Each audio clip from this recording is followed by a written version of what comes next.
Before we begin this episode, we'd like to take a moment and acknowledge the losses brought on by the California fires. Among those losses was nearly the entire town of Altadena, the hometown of our sound engineer and friend, Mark Stockwell. Beyond his technical contribution to making this podcast, he has been a sounding board, creative voice, and grounding force as we've navigated challenging conversations and shouldered some tragic losses. He's donated significant time and effort to this show because, like us, he cares very much about the community this podcast serves. Our hearts go out to him as well as the rest of California as they pick up the pieces of their communities, and it's with him in mind and in true Hollywood fashion that we say, the show must go on. See you down there? Yeah, my brother. Have fun. See you in a few. Let's fucking get it. All right, 3, 2, 1. See ya.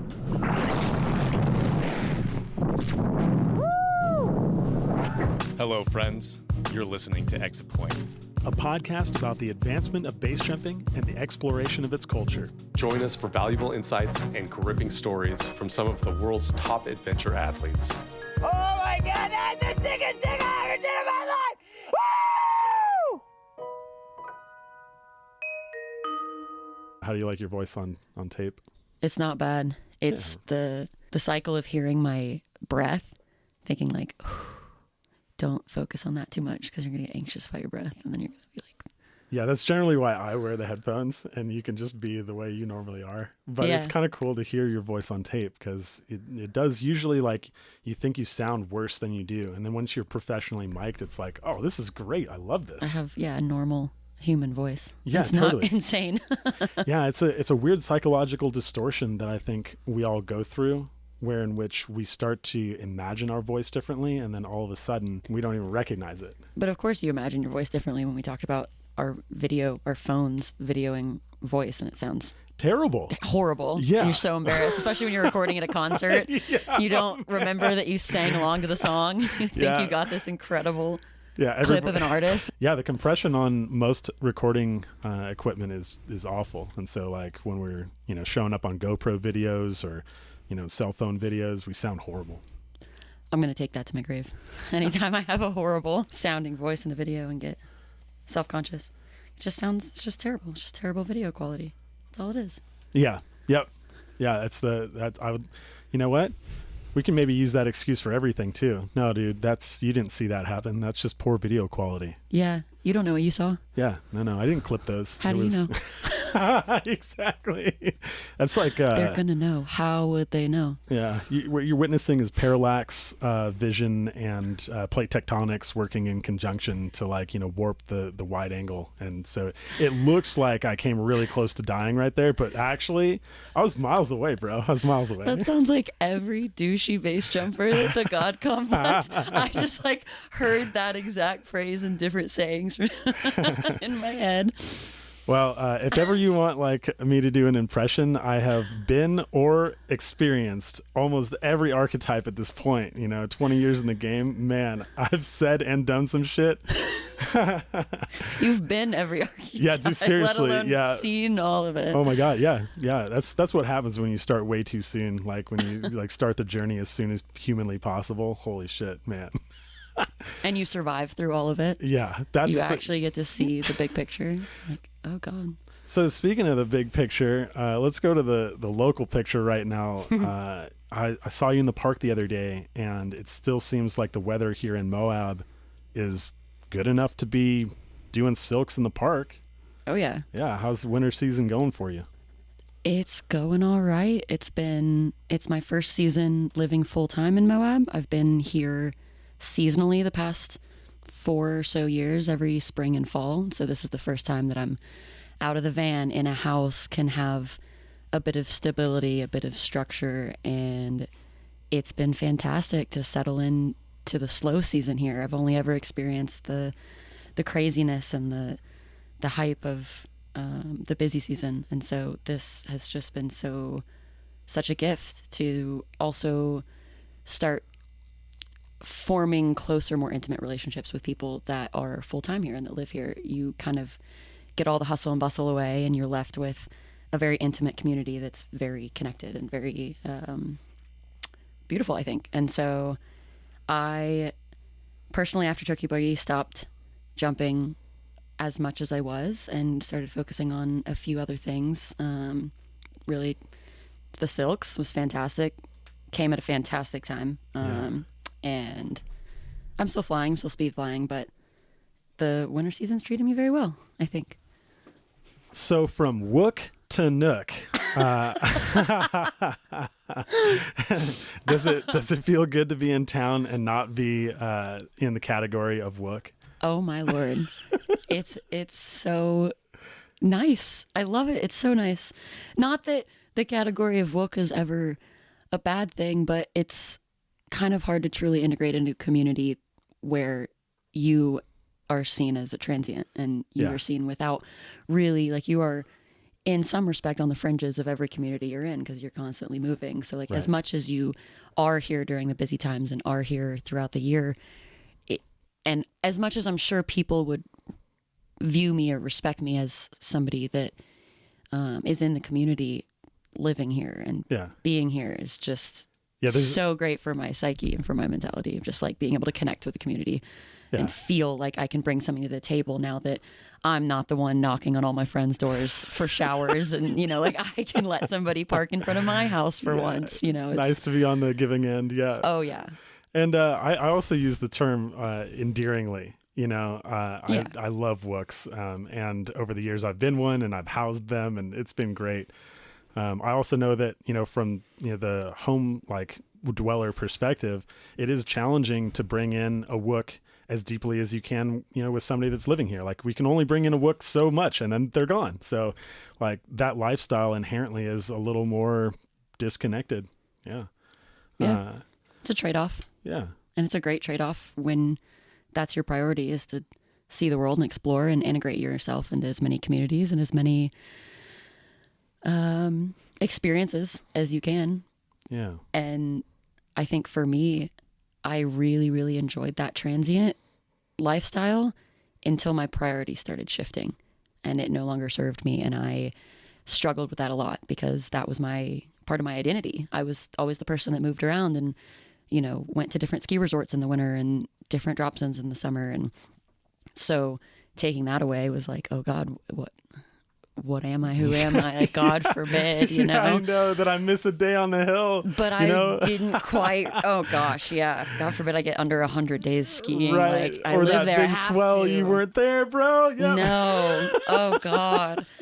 So, but I started realizing that none of those things were making me happy because I was missing the bigger picture and how my priorities were shifting. And my neurodivergent brain loves routine and loves constant, which is weird for a van lifer to say, I feel, but that constant for me was moving around and jumping around. And so to sit in one place was wild, but allowed me and does, you know, now allow me to have some, like, take a deep breath and just exist without constantly like buzzing around and needing that new thing. Yeah. Yeah, time to reflect. Yeah.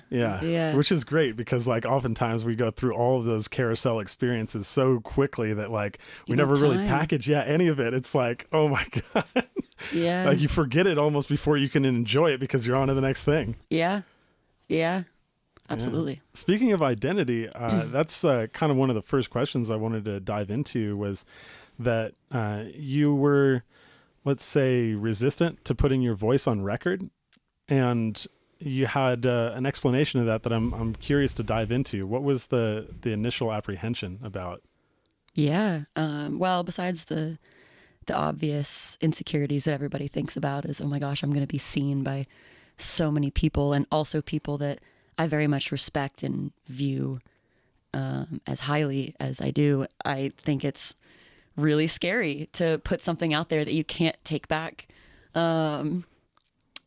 In that regard. But personally, I kind of started to think about, after we talked in the park, what my apprehension was and why I was feeling the way I was feeling. And I think it's because I'm about to enter a part of jumping. I'm almost at 200 jumps, and I can't remember where I heard or who I heard this from, but like the 200 jump number is that danger zone for base jumpers that I always hear, where you have some experience and you have some knowledge, and that can carry you really far, but the complacency and the ego really start to battle with that after, and again, number is number. Like I say, 200 jumps, it could be anything for anybody, but a lot of people will throw a number similar out there.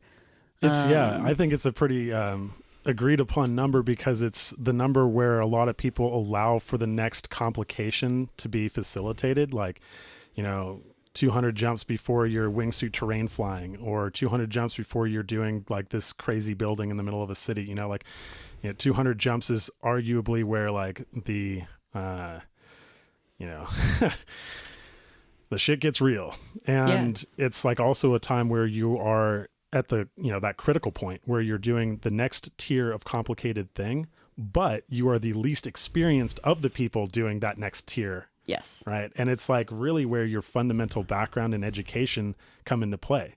Because like some people can get to 200 base jumps without like really any supporting, knowledge or skill set. And now if you're compounding this with like the next tier of base jumping, yeah, it's spooky. And being in Moab, you see more than, Moab is just such a huge hub for base jumpers. You're around so much of it. And for me personally, I notice myself in big groups or just in social situations in general, wanting my voice heard.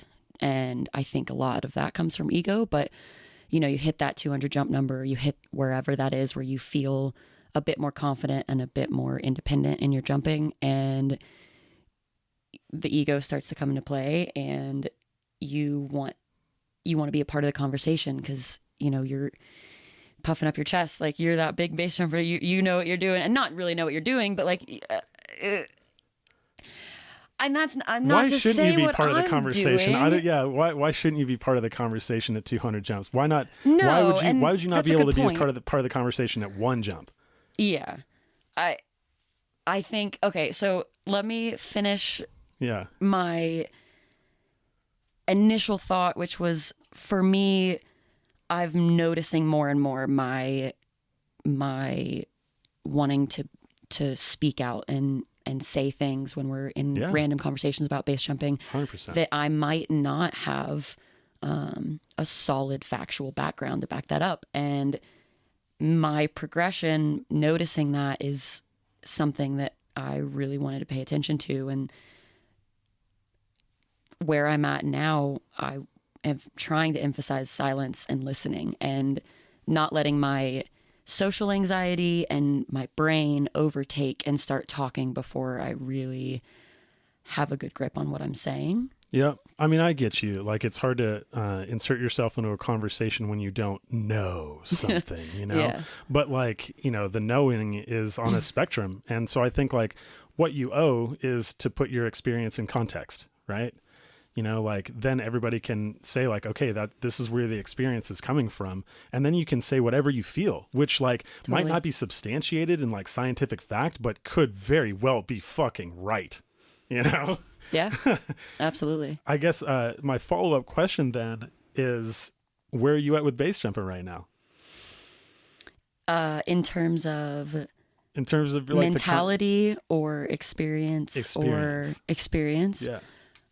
Well, I've been in the sport since October of 2022, and I did Chuma's course, and I have lived and jumped primarily in Moab since then. And so my jumping experience is, I think when I look at my logbook, I have jumped here and the bridge. Yeah. I have not traveled around, but I have probably a deeper knowledge of Moab base jumping than, your average jumper that comes and visits for Turkey Boogie, but has jumped a bunch of other exits. So I've jumped around Moab as much as I could, but I lived in Moab before I started my base journey, and that was already, step number one. People get scared. They're like, you're not even a base jumper yet, and you live in Moab. You're going to take your first jump course. You're going to come straight back here and start raging. That is a common thing to do. Yeah. There's a lot of people that ride that dragon. Totally. And I saw that a lot. And I saw that if I let myself, I could absolutely be that person. And that scared me in terms of sustainability. You know, I want to jump here for the rest of my life. I don't want to do the craziest, raddest jumps as soon as I can. And so I came here with about 25 bridge jumps and tried to promise myself that I would stick with static lines on specific exits until jump 100. And for me, that reasoning there's a few reasons, but the biggest one was stacking risk factors, because I had never jumped in Moab before. Every single exit was brand new. So that in itself is a new thing. Most likely I was coming back after a bridge first jump course straight to Turkey Boogie. So I was meeting new people every day. There was a bunch of stoke. People were, just out to rage. And for me, taking out the free fall aspect right off the beginning, when I also felt very new, just felt like the right thing to do, to give myself the best chances and to also experience Moab, experience all of the exits and the approaches, because my God, some of these approaches are some of them are gnarly. Spookier than the jump. The jump's 100%. And I never met a group of people that were more sandbagger. Yeah, it's no problem. Just bring good shoes.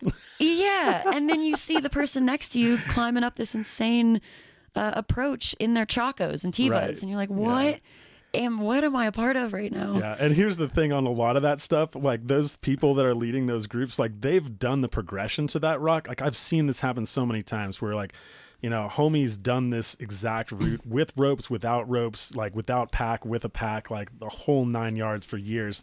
And so like, it is like he knows every single crack in that Totally. thing. Right. And then like everybody else is learning for the first time. It's like, if you had to go back in time and free solo this with a pack on in Chacos, come on.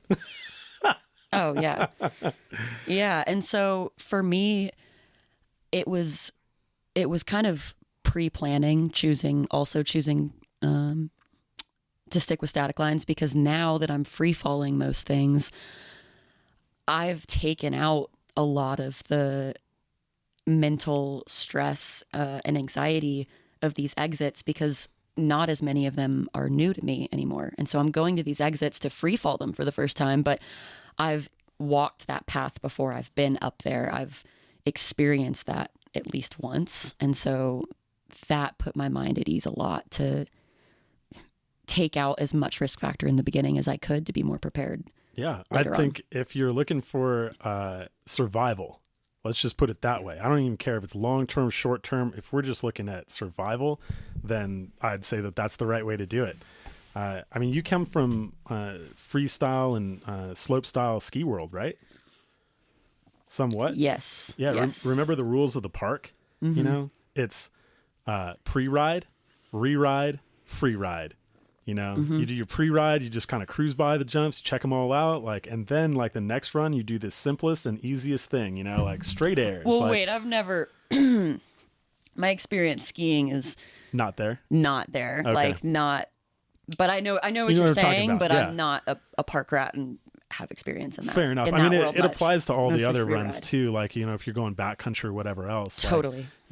Pre-ride, re-ride, free ride, and then you eventually do a little mini progression to every object. And so I think you're right on the money when it comes to jumping things in the least dangerous way possible. I'm not going to say safe, because none of them are, but you can always increase, you can always turn the volume up, right? Yeah.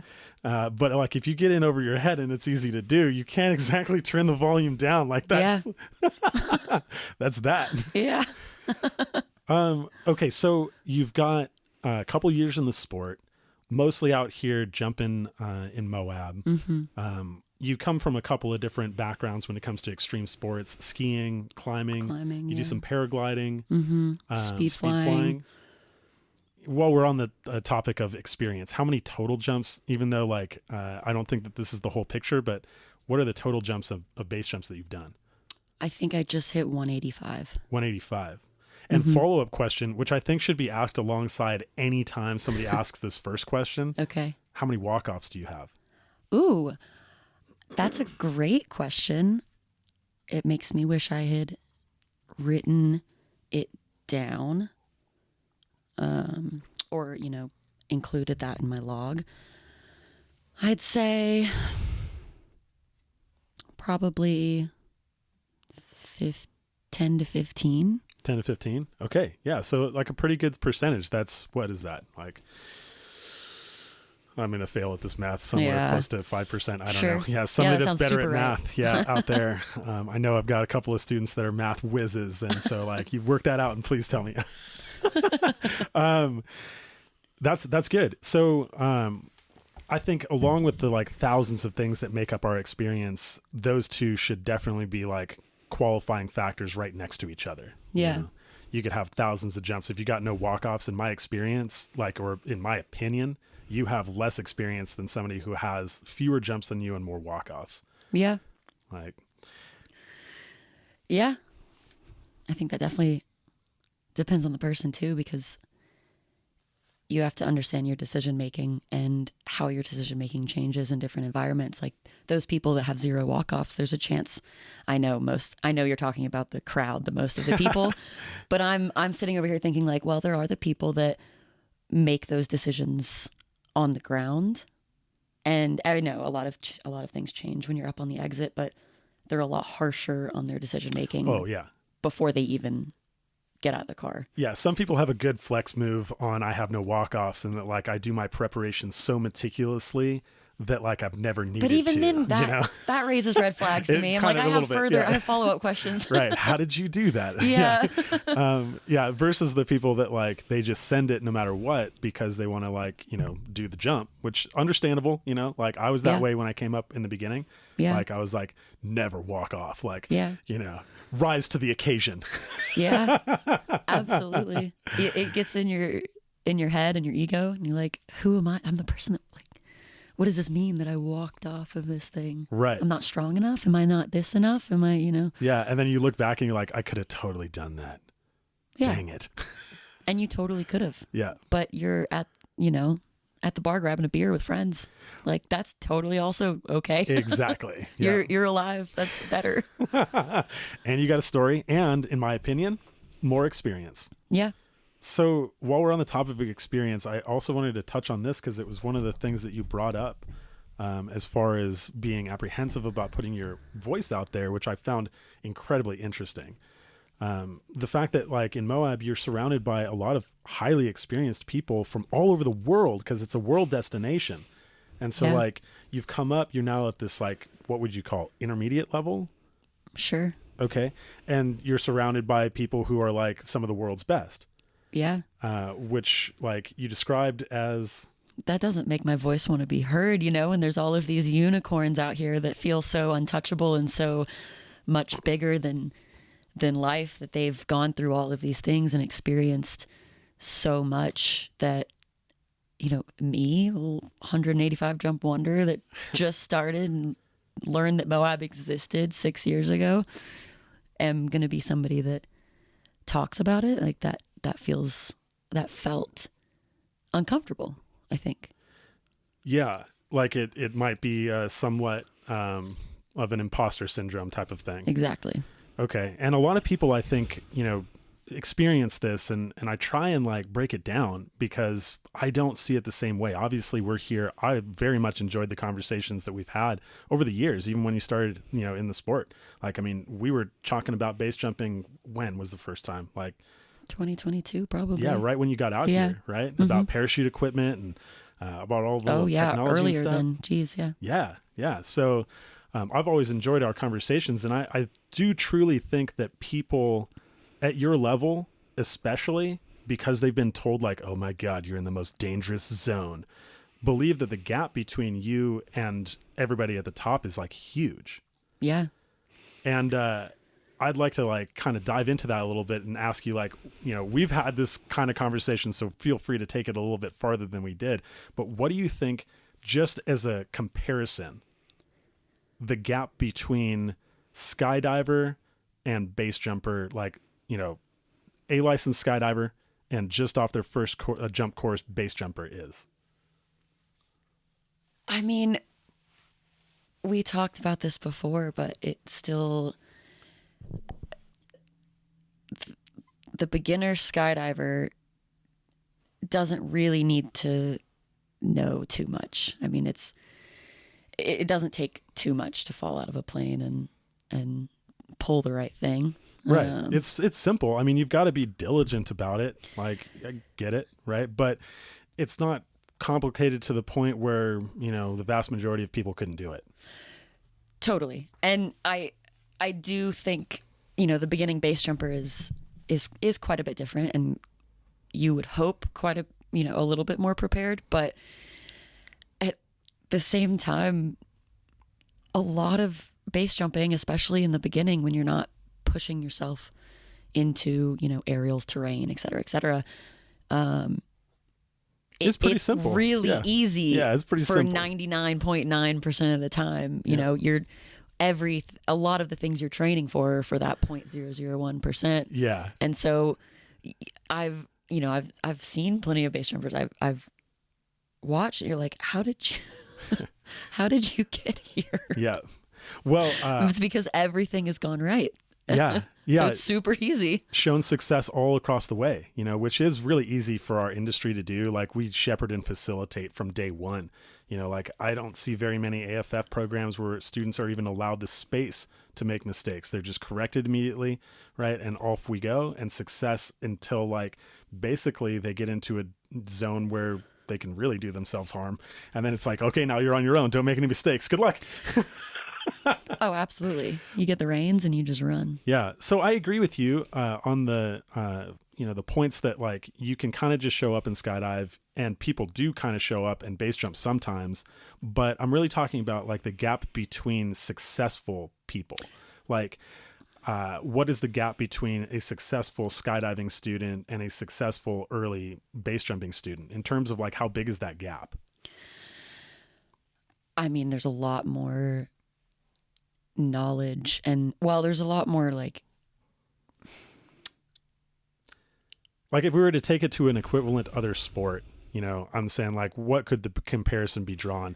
I would say, for me, and I'm happy for you to take this one and run with it, like, I'll start with skydiving. I think to be a successful skydiver, you have to be the equivalent of basically a high school varsity athlete. Like, you can't fuck around. You've got to show up on time, and you've got to try hard, and you got to have, like, some athletic ability, but you don't have to be, like, the most talented person in the world. And as long as you have a good attitude, you're going to be successful. Yeah. But beyond that, like, you can be kind of out of shape, and you can mess around with your friends, and, like, it's totally all good. Yeah. Versus, like, where would you put, like, successful beginning base jumper on that, like, spectrum? And I think we talked about, like, a D1 athlete in a college. Do you agree with that? Yeah, I think so. To be a successful base student, there's a lot more factors. There's a lot more things that you would hopefully want to learn and be on top of versus learning skydiving, I think. Yeah. Yeah, I agree with you. I think, like, at that point where you're going to base jumping, like, the 99% of the time, and I also agree with this, you can be a high school varsity athlete or worse. You could be worse. Oh yeah. Yeah. Like, you could be, like, just basically a sack of potatoes sometimes, and still, I've like, seen no sack problem. of potatoes trip on the exit and have completely fine openings. Yep, totally fine. Or people that are actively doing the wrong thing. Absolutely. Like, okay. Or even teaching the wrong thing. For that, like, that 1% chance, which will eventually hit you, like, you've only had basically 2 goes at the apple for that 1 in 100% chance. But man, when you get up there, like, that's a lot of chances.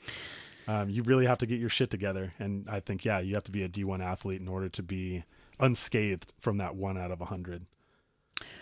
I think you can survive in that high school varsity athletic world, skydive world, and not even survive. You can thrive in it without a well-rounded approach. Totally. I think. And I think in base, you would hope that one would want to look at all of the aspects that they can and see the whole picture and not just let one part of that carry the team. Totally.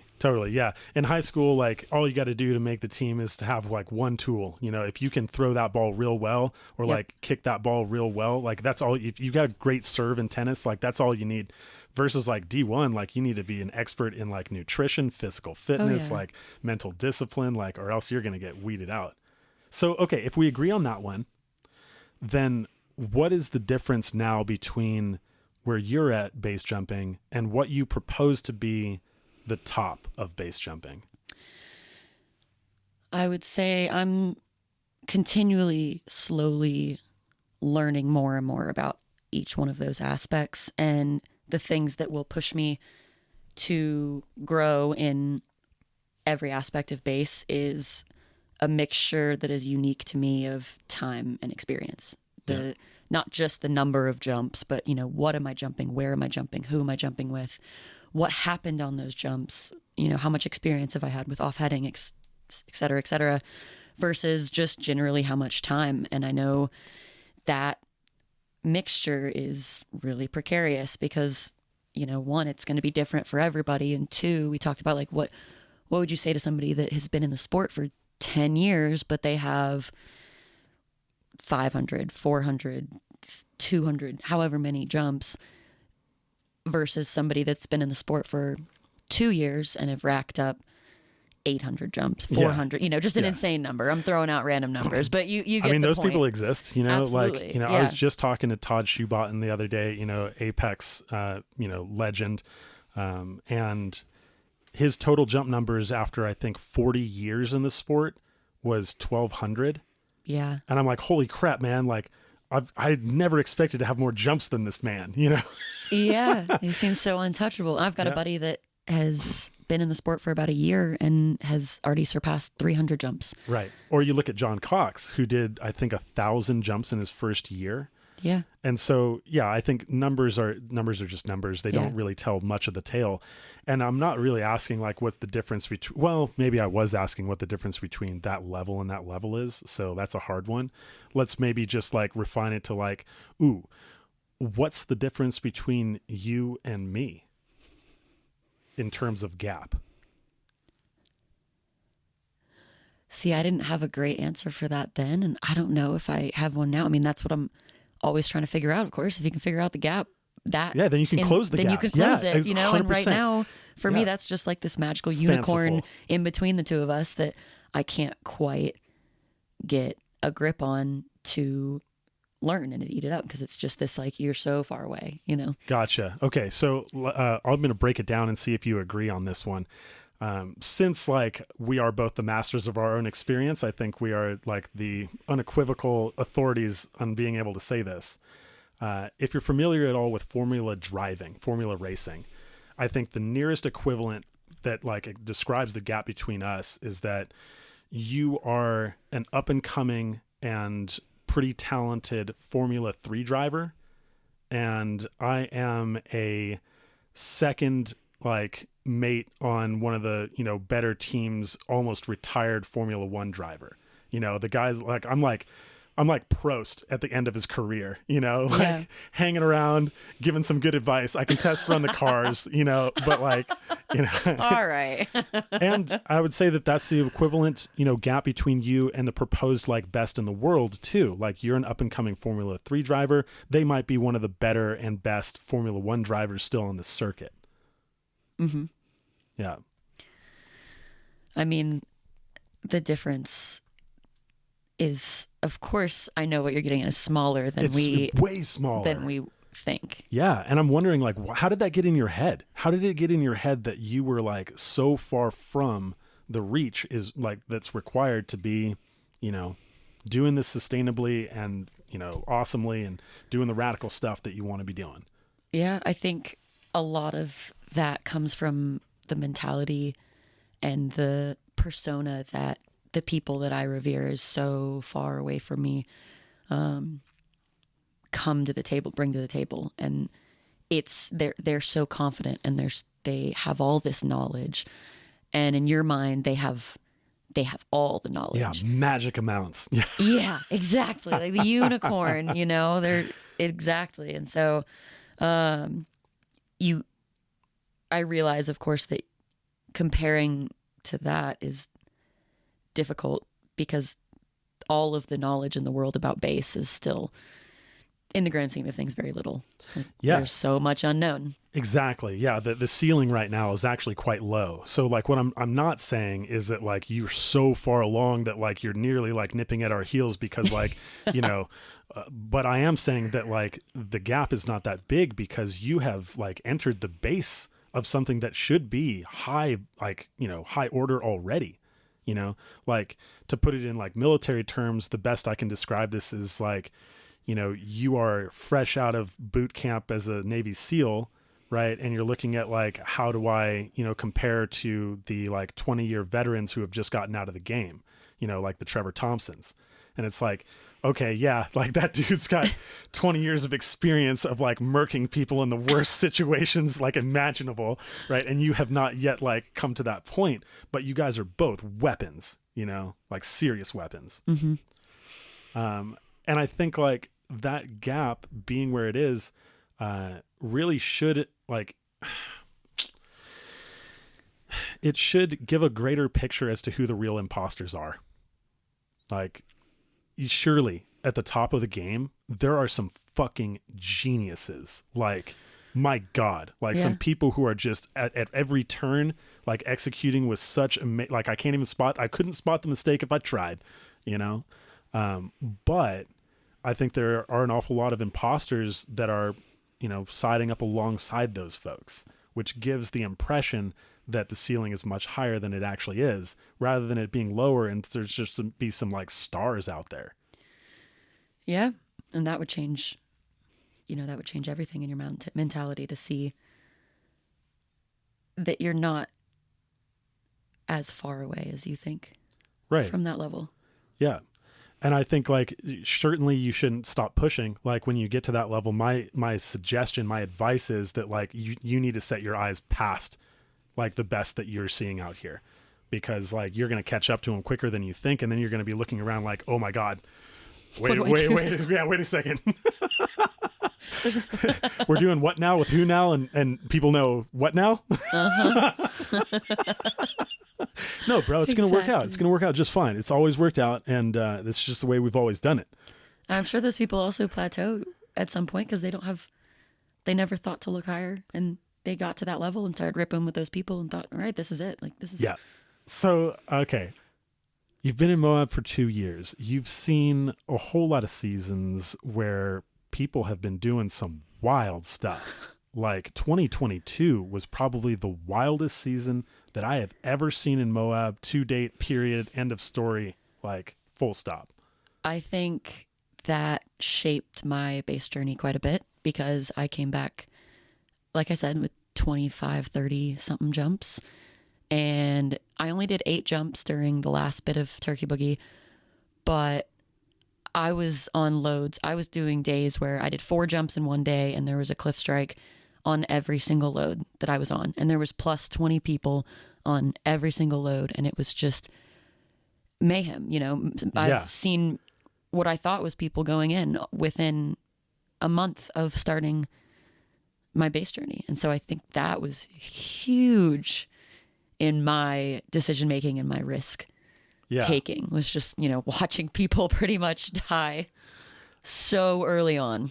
I think that definitely folds into the experience bucket. Like if you've seen things go wrong, like if you've never seen anything go wrong, you are missing a substantial percentage of experience. What did that end up doing as far as the shape? Like, you came in with some maybe starry eyes, and then all of a sudden this happens. How do you adjust your behavior or your stoke?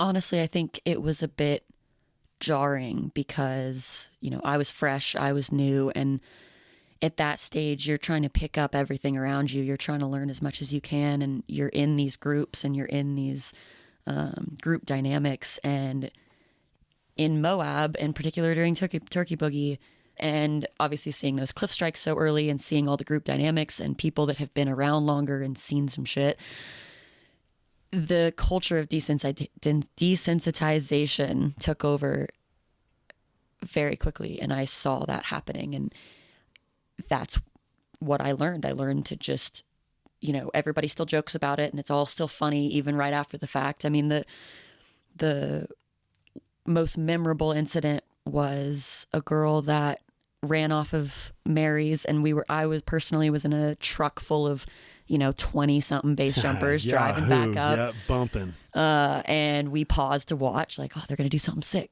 Do a flip. Well, she does a flip and she doesn't make it all the way around and stalls on her back, pitches through her legs. Gnarly scene, hits the wall a bunch, lands on the talus.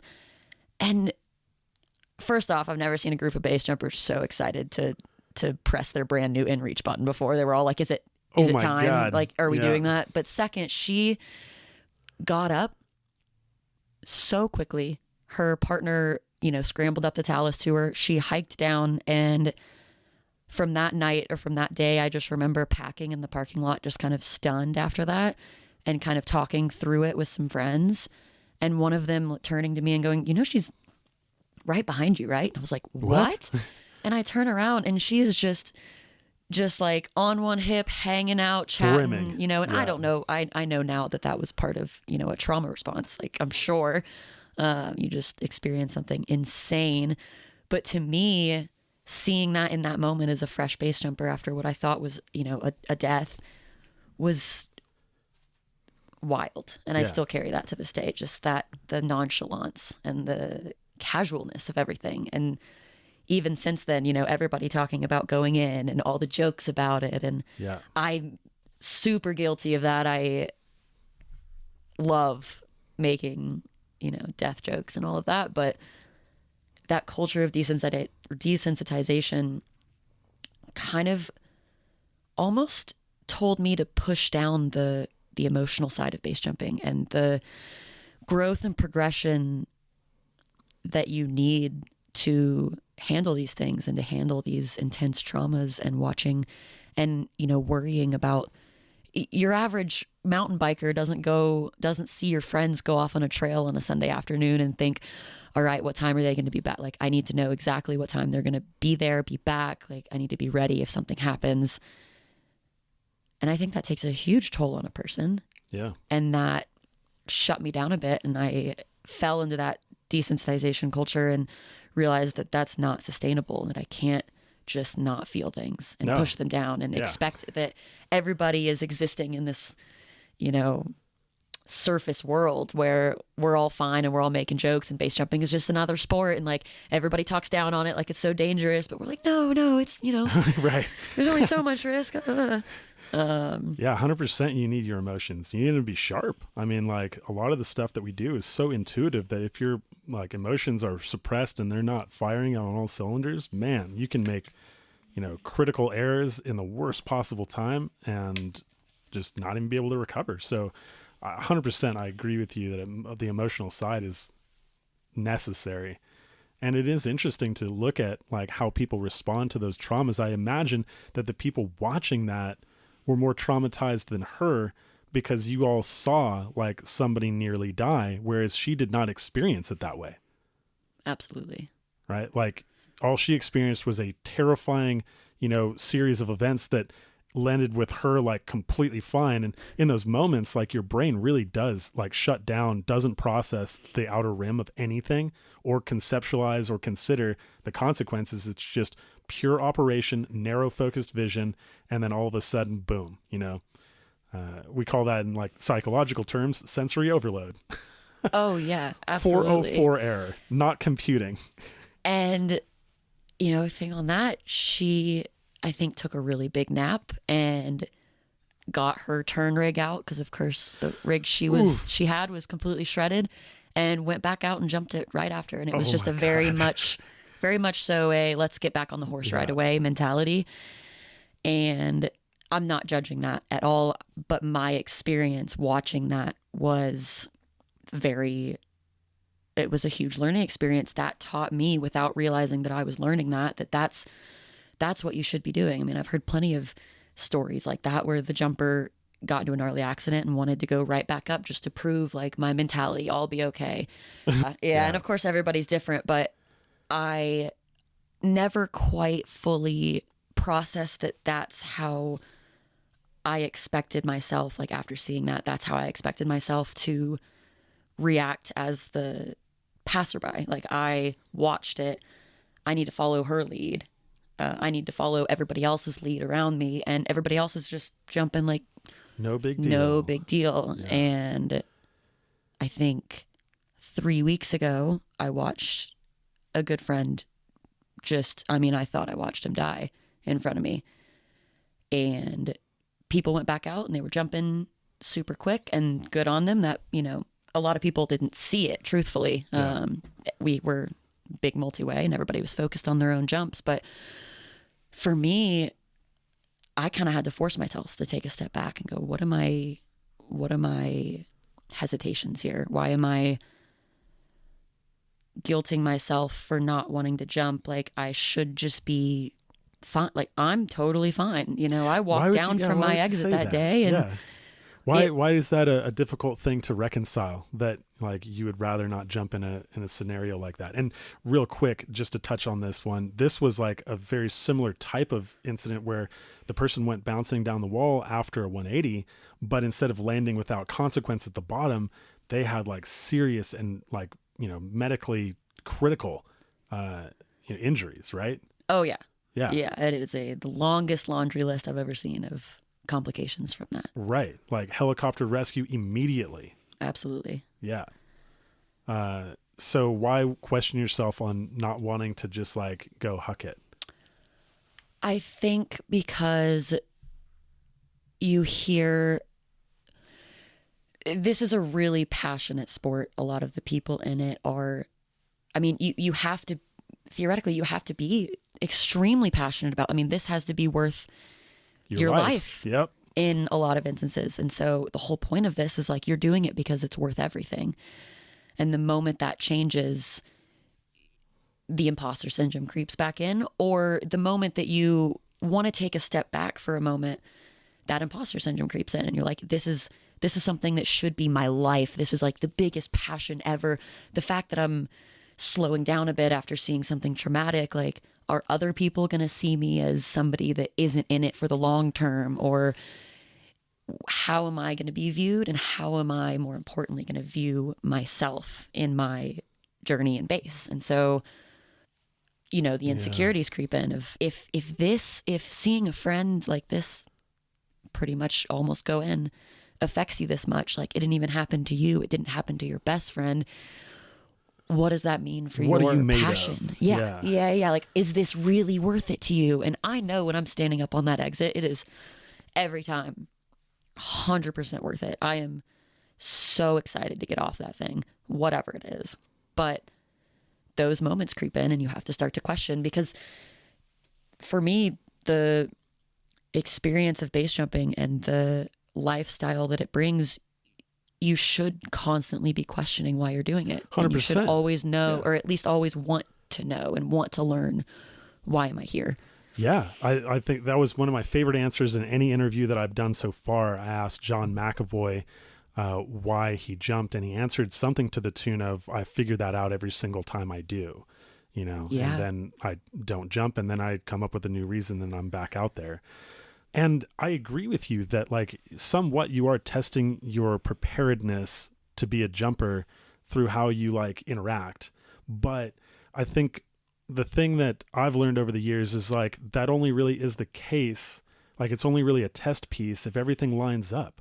Like, if you end up out at the exit point and the weather is great and you came out to do a great jump and your energy is high and your emotions are steady and like, all this stuff lines up, and then you look at the jump and you're like, oof, you know what? I don't really like this anymore.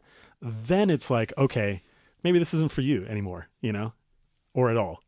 Absolutely. Versus like if something happens, like somebody nearly dies in front of you, to be also pushing past that moment saying like, well, I'm not affected by that at all. So like, why would I care? I think is not respecting the fact that like somebody dying in front of you should affect your emotions in a way that should reduce your capacity to be able to execute in the base environment. And it's totally acceptable and probably like, warranted. I don't know how strongly I can push this one for people to, respect that fact and not jump. Absolutely. Yeah. Like Man, that was some of the first advice I was ever given by Matt Gerdes coming up in the game when I was a base jumper. And he said, protect yourself at all times because there are so many people that have seen so much happen that they just won't care to.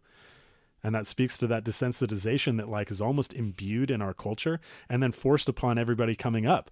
You shouldn't care. Like if you care, then like, why are you even here? Yeah. Yeah. Like if this affected you so much, Yeah. And then like my retort to that is like, well, but I don't want to die doing this. And so like, people dying is going to affect me. My own death is going to affect me. I'd rather like stay on the right side of the dirt.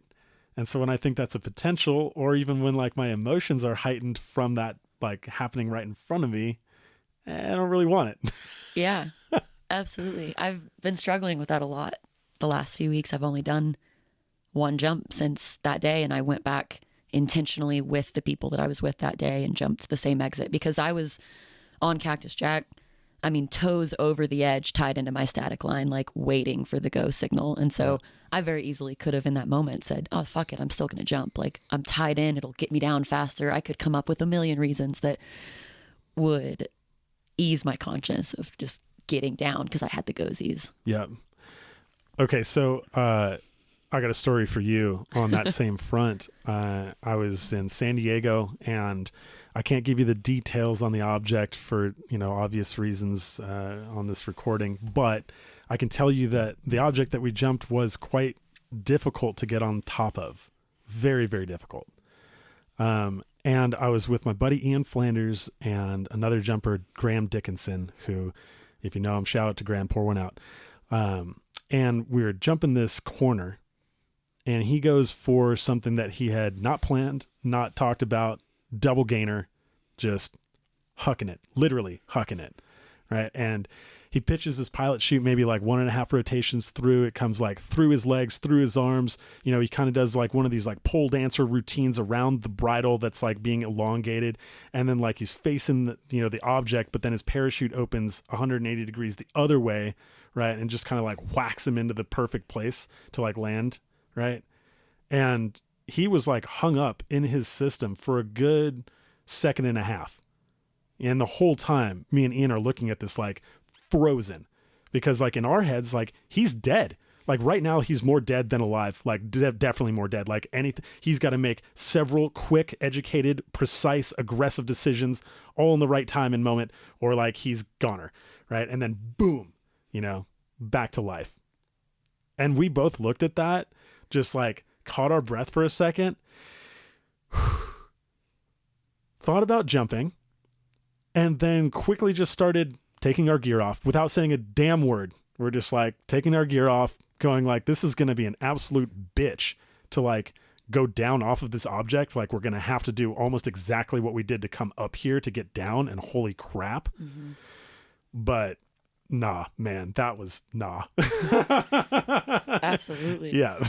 And similarly, like when we got to the bottom, like Graham like was just all smiles and laughs and like no awareness that like this went wrong at all, like that was sick, guys. Oh my God, that was so rad. Did you see that? And we're just like, yeah, we saw that. What? Mm-hmm. Mm-hmm. Mm-hmm. Yeah. And then in your mind, that's the person that almost went in and they're fine. So, right. Your psyche wants to be like, well, why should I be not okay with this? Like they're fine. Exactly. Yeah. And what I think both of us have come to realize is that like fine is not fine. That's a huge defense mechanism for what arguably is one of the more traumatic events that one can go through.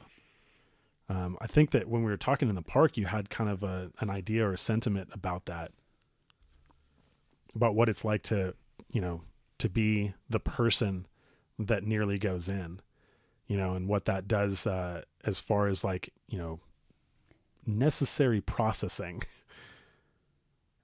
No, I don't remember. What you don't remember? About? We were talking about this very incident, like the incident that you had witnessed, and then, the apparent lack of awareness understanding that this person had after the fact. Yeah. Right. Yeah. And like going like, well, are they just like, are they crazy? Are they insane? Yeah. And turns out like, no, like those people aren't insane. They've just been traumatized heavily.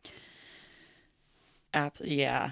That emotional side of it is scary to watch somebody go through. And you want to hope that they take the right things out of very scary situations. But how do you even approach that when you see something really spooky happen and they might not even... I mean, it's almost more traumatic to watch somebody fuck up in that way and not have any clue or even, I mean, different in your case. Like, I'm sure once you realized what happened, it was a bit spooky, but seeing people that almost go in and have no awareness of it and no willingness to change or to like listen, at least. Yeah. Where do you think that comes from? Like probably the ego. They don't want somebody to tell them that they're wrong, that they don't know what they're doing, that they're not supposed to be there. Maybe they have imposter syndrome and they're afraid that they're going to be found out, that they weren't ready. And so they have to make their voice louder and be more confident, because confidence is key. So this is just a flex move, basically. Almost. Yeah. Like you could imagine a trauma response if they knew what happened, if they were truly aware of how close they were to the edge. Yeah. See, I think it's a lot to do with that. And it's a lot to do with facing up to that reality. Like imagine that, well, not just imagine, this actually does happen. Whenever you go through like an experience like that, you still carry the trauma associated with it, whether you acknowledge it or not. Like your body goes through that emotional experience in full technicolor. But at the time, like your vision gets narrowed to like just the operational points. And so like immediately following one of those experiences, like you basically shut down all of those like, forefront conscious awarenesses. And so it might look, initially on the surface, just like no problem at all. Absolutely. But like all of those, underlying emotions have still been experienced in that terror and that trauma. And so when people start to poke at it and say like, hey, like this is how this actually happened, then you have to like also in conjunction with like admitting that, deal with the commensurate emotional exchange. It's a much bigger it's a heavy lift. Yeah. Than just accepting that or listening to somebody who might be telling you that you're wrong or that there's something that you could do better. Right. And I think a lot of times people approach that like very nonchalantly, and they should do it very delicately. Like you can't just come up to somebody and be like, hey, did you realize that you almost fucking killed yourself right there? Yeah. Yep. You can't what? do that. Yeah. I mean, like, take the edge off just a little bit, Yeah. Like, how did you view that? And that, that goes in conjunction with like how we learn to base jump. In a perfect world, this information's so perfect. They're so important that everybody is going to learn a different way and everybody needs a different type of mentor. And in the same way, dealing with really sensitive topics like that, you're going to have to approach it differently with everybody. So then you have an issue with people that regard themselves as mentors and teachers in the sport, where they want to get the information out there, but the best way is different for everybody. And so coming to somebody and saying, you fucked up. Yeah. Counterproductive. Really difficult. Really difficult. Yeah, I think that's like kind of the crux of the problem right now when it comes to education. There are a fair amount of people that know how to base jump, but there are not very many people that know how to communicate how to base jump. Mm-hmm. And so we have this like constant at odds, type of culture where like my generation is speaking to your generation, and we're just like losing the battle because of just basic communication differences, like speaking the wrong emotional language, saying things at the wrong time and the wrong tone, Yeah. in the wrong way to like get somebody to actually receive and understand, right? Like maybe we're not even articulating the point well. It's just like raving lunatics like, oh my God, did you just see the word someone? And like from your side, you're like, what is this guy yammering about? Like this is anyone seeing this guy? Like what is happening here? Yeah. It's a different language. Yeah. And then, you don't respect as much what they're saying because you can't even understand it. Yeah. You have no idea what's going on. Yeah. Oh my God, man. Like I just landed and this person is raving and yelling and his hands are up in the air and like, I'm just stoked, man. Yeah. Are you okay? This guy okay? You okay? You want some water? Yeah. Yeah. So I kind of wanted to dive into that with you. I felt like you took a stronger position the first time we talked about the, trauma of living through nearly killing yourself compared to the trauma of seeing somebody almost die or seeing somebody die. I mean, I think we touched on it a little bit, but it's really, you experience more by watching that whole thing. Yeah. But which do you think is overall more traumatic, more like of an effect on who you are as a person and how you operate specifically in the base environment? Like, is it like in the people that you've witnessed, like are more people off the deep end after seeing somebody nearly go in, or off the deep end after nearly going in themselves? I mean, I've only experienced one side of that teeter-totter. I have not Nearly killed yourself. Nearly killed myself. Thank God. Fingers crossed. Yeah, seriously. Yet. Thank God. Fingers crossed. I do not wish that on you. Coming from that side of experience, I can tell you it's gnarly. And I think it's one of the things that's heavily discounted amongst people who are in the intermediate level of base jumping, who haven't experienced that yet, which are getting into things that are now like going to take them pretty close to it, or at least like an order of magnitude closer than they've been. Yeah. The statistics change a lot when you get to this intermediate range. You're far more susceptible, I think, to that happening. Right. So let me ask you this. When it comes to sport, where did you learn your processing and reflection skills? Is that something you picked up in previous activities, or was that something that you learned once you got into Sky Sports?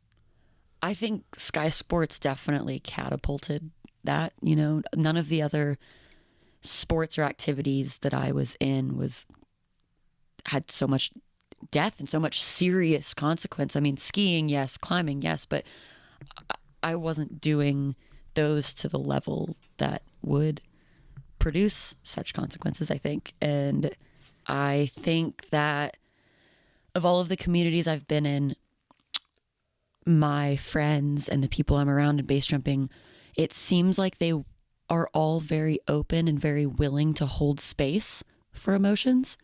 And a lot of them have learned that along the way. And I always am greeted with very gentle responses when I mention hesitancy or any like, oh, I don't know, I'm not having the best mental day. This might not be the best idea. Like nobody's ever going to push me to do something that I'm not mentally there for yet.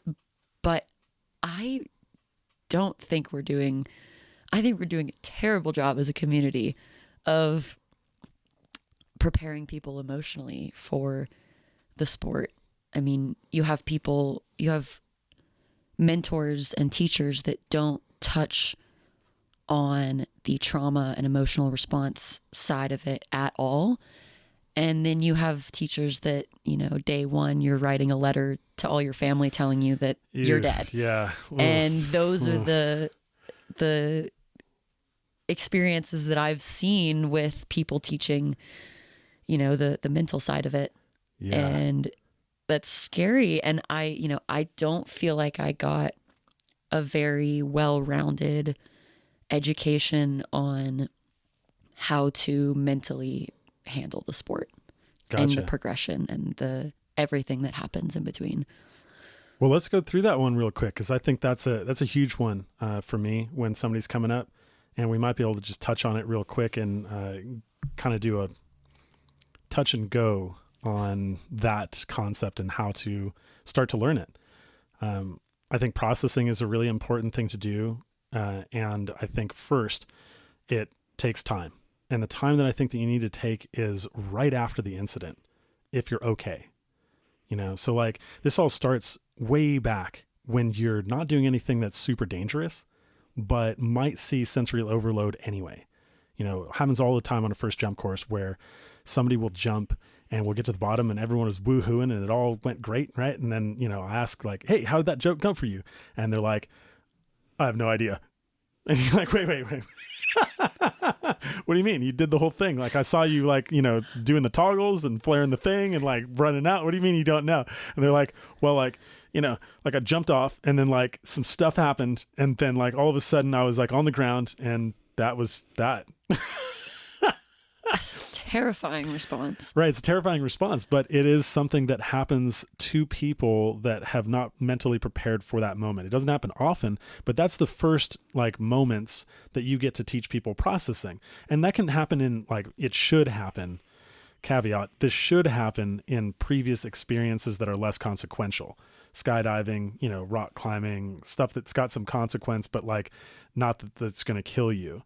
And similar flow, I'm just putting it in base jumping terms because I think more people will understand it. Once we're there, the first mode of operation is to take your time and not do anything else just yet. Mm-hmm. And see if you can reconstruct what happened standing in that exact context, looking back at the thing that you just did, potentially giving your mind just a little bit of time to catch up with your body. Right. Because basically like what happened is you left it behind. Body went this way. Mind was still like, whoa, no. Shut down. And then, all of a sudden. Yeah. And then so like it's, time crunched back there, just waiting for a little bit to come back in context and then trying to systematically recall the finer points of what happened. You know that you jumped off. Okay. What happened next? And then trying to go through not only what happened next, but how you felt about what happened. Maybe it was a certain point at which like everything started going too fast. Maybe it was a steady, like, that was happening since you started walking out to the bridge. And then all of a sudden it like, that was the last straw on the camel's back when you jumped off. But either way, like tracking that emotional arc is the next step to like fully processing the thing. Right. Yeah. So those things, I can also say that what commonly happens here that is incorrect is to go right to either somebody that's observed telling the person what happened or actually looking at video of it happening, which like, that's the objective of it. But that's basically cheating yourself out of learning how to process. Yeah. That's like, just shoving the reality in your face, which like we described earlier, it's on video, like it might be slightly skewed of like what actually occurred. Absolutely. And so like, I think that going through that process from an early stage before you're in highly consequential environments, and then every time that happens to you with some like, obviously this is just a touch and go, steps on top of that to fully process the event.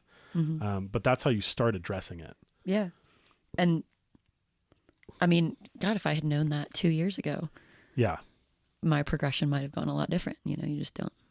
Yeah. And if I had learned that early enough on, I would have saved myself a lot of trouble too, because like, man, there are so many times where that's happened and, I haven't fully faced up to it. And so like, man, I didn't get the actual lesson out of it. And ultimately again, right back in the same spot. Yeah. And it's, it's also scary. Like you don't want to accept that you have no idea what just happened when you were hurtling your body towards the earth. Like you don't quite want to think that you blacked out for that moment. And so seeing the video and be like, oh yeah, I remember, like it's fine. Of course, and you're just like pushing it down and going back up to jump because everything's fine. Like it's fine. I'll just do another jump and push that one out of the way. Like, right. Yeah. I think that's one of the biggest elements of this is the inherent lack of trust that comes out of an incident like that. Because you blacked out and you're like, oh my God, what does that mean for me? Like, can I trust myself in this environment anymore? Yeah. Like if I'm not aware of all of this, I could just do randomness. Yeah. Yeah. And that's like, I think the next step to teaching people how to like, effectively train for base jumping is like, once you process it, then what's the game plan next to like rebuild that trust? Yeah. If you don't do that in a systematic way, then like you are truly untrustworthy. Yeah. Yeah. To yourself, which is the worst. The worst. The worst kind. Yeah, the worst kind. Yeah, man. You're just flailing out in space with no grounding. So I think this is an appropriate time to start talking about how to reach people. And maybe I can start with saying like, why didn't you come up in the game and just do everything wrong? Like, you definitely could have. I saw you from the very beginning. You're an incredibly talented athlete who has multi-sport like disciplines under her belt. Like, you've got great people around you. You've got talent. Like, you could have gone from championship Formula 3 season directly into Formula 1 if you wanted to, you know? And I'm not saying like that's a good idea. I'm just saying that like you could have succeeded, but you chose not to. Why didn't you do that? I think the first thing that comes to mind for me is when I started base jumping, I kind of, honestly, I don't know if I'd recommend this, but I overloaded myself with a bunch of other things. In the same 6 months that I started base jumping, I started wingsuiting, I started speed flying, I started paragliding, and I started kiteboarding. And in my head just decided, all right, I'm going to progress at all of these things a little slower because I want to do them all. My ADHD brain just won't let me sit down to one. So I think if I had chosen to just go straight to base and put all of my energy into base, I could have been so gung-ho and made so many poor decisions.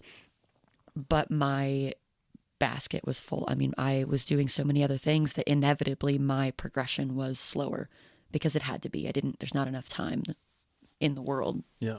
And so I think that's part of it. I think another part of it would be the people that I surrounded myself with in the beginning and the experiences that they shared, that they either were trying to impart on me what not to do, and I was close enough with them to feel the residual trauma of their fuck ups, you know. Okay, we got a shout out to make then? No. No. But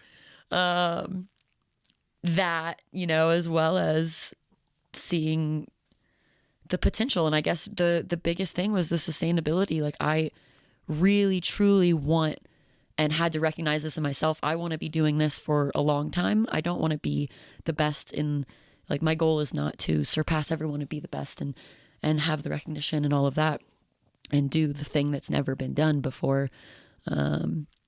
My goal is to exist as long as I can doing the things that I love. And that inherently will slow you down quite a bit and at least make you question. And my brain is, you know, a very ADHD brain, a very OCD brain. Yeah. And that aspect of it always has me questioning.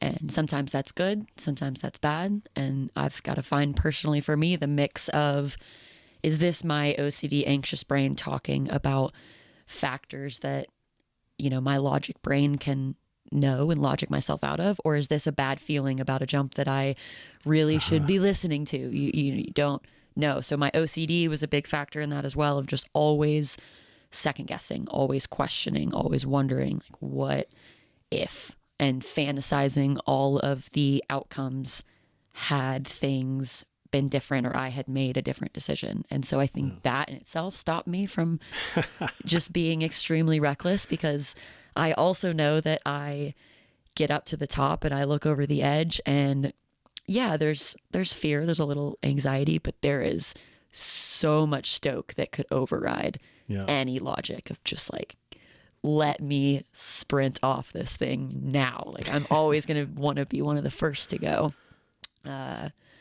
And I think that saved me a lot of, you know, being too gung-ho for my own good and too quick and learning things without properly processing them. Yeah. See, I think that's properly aligned emotional response. Like, we give kind of shade to anxiety all over the place, but anxiety is a human emotion that is highly relevant in base jumping. You know, like kind of basically, like, anxiety in my book is an emotion that calls attention to the fact that you are in a dangerous or unsafe or somehow, challenging environment. Let's put it that way, you know, and the less challenging or the less dangerous or the more safe it becomes, the less anxiety you have. Right. And so it's totally reasonable for me to like say like, yeah, you should be feeling anxious early on in your career. There's so many unknowns, there's so many things that could go wrong. Yeah. And it's interesting to hear you say that like your anxiety then drove you to know these things a little deeper by questioning all of it. Like that seems like the perfect road from anxiety to success. Like rather than like, again, blocking that out and going like, well, I'm just going to try and like flex on anxiety and cruise.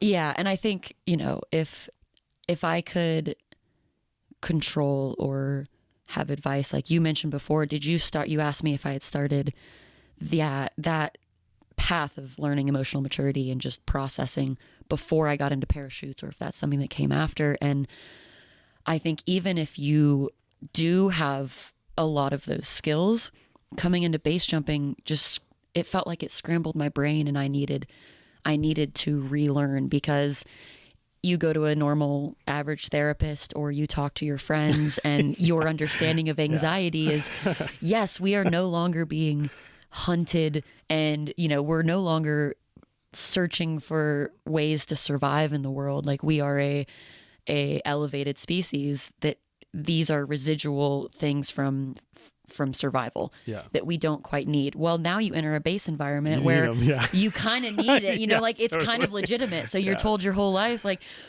not that these anxieties aren't valid, but they're coming from a place that you are no longer in, and you're starting base jumping, putting yourself in that place again. And so talking to anybody else about it and learning that emotional maturity outside of parachutes doesn't really apply, because you got to talk to somebody that's also dealing with that anxiety on the edge of the cliff, saying, all right, now we have to pick apart what's valid and what is irrational. Yeah.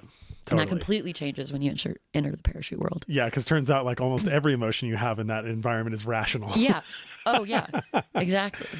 Okay, that's wonderful. I love that aspect of this conversation. I'm kind of curious to dive back into something you said just a second ago about your mentor and how like you learned from his mistakes. And this is something that I think in our culture currently gets a lot of flack. Like if you do something wrong and then you eventually call somebody out for doing the same wrongness, let's just not address what is wrong and right, but kind of, okay, like let's just agree that like that's a spurious term, whatever, but like if there is a wrong and somebody did something wrong and now they're trying to woe bro somebody coming up, they usually get called out for being a fucking hypocrite. Like, how dare you tell me to do it this way? Like, you did the exact same thing, and now you're sitting here in front of me just totally fine telling me not to do the thing that you did? What the hell? Yeah. So how did you not fall into that category?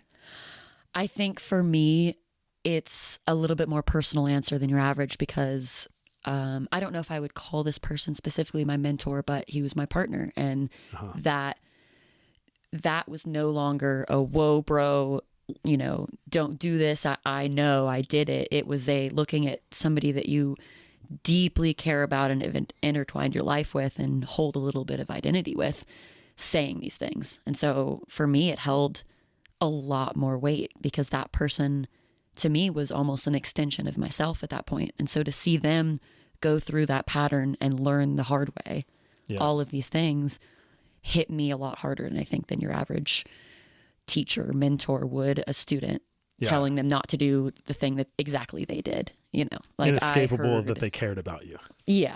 Yeah. And so that coming at it with that lens, it was a lot more gentle, and it was a lot less like, and I will say my tendency is to push back. My father is a lawyer. He is very black and white, wants to argue. My dopamine comes from arguing constantly. I love it. As much as I don't want to. Me too. I was raised by an attorney too. High five on that one. It was, dude, debate is healthy. Yeah, let's get it. Yeah. But I trying to think about it, I'm not sure exactly what. And in the moment, I might have had a similar response of like, whoa, but you did it. Like, you did it. So and that's how I got into speed flying, is that person taught me how to speed fly, and he taught himself. And it was just like, oh, well, I can just do this. Like, I don't need a ton. And so there was absolutely pushback. I'm not saying that I heard that and just like Accepted melted wholesale, into it. yeah. Yeah. I was like, all right, I'm just going to go this route. Like there were a lot of talks about it, and there was a lot of seeing how it affected them and where they're at with their progression now, and seeing how much I respected the mentality that they carried out of their progression. Yeah. And seeing like their end result is what I want to get to. I don't have to go through all of these things that they went through to get there. If I can just for one moment be silent and listen, really listen, without the ego, without the I can do better, I can do different. Right. So I'm curious to get your opinion on the opposite type of thing, where somebody has not made that mistake and then comes to you as you're crushing, you know, and says, "Whoa, bro." Like, what do you make of that in comparison? absolutely. I think that person should, you should respect them. Like they have done theoretically everything right to avoid that. But I mean, everybody's going to be different. Some people are going to only be able to learn from fucking up. Yeah. In, lack of a better word. Like they will not be able to look somebody in the eyes, hear something that is against what they have already created in their head, and not still just go off and do what they were going to do in the beginning. And so seeing somebody that hasn't made that mistake trying to impart to somebody else, obviously it's always going to depend on the person, but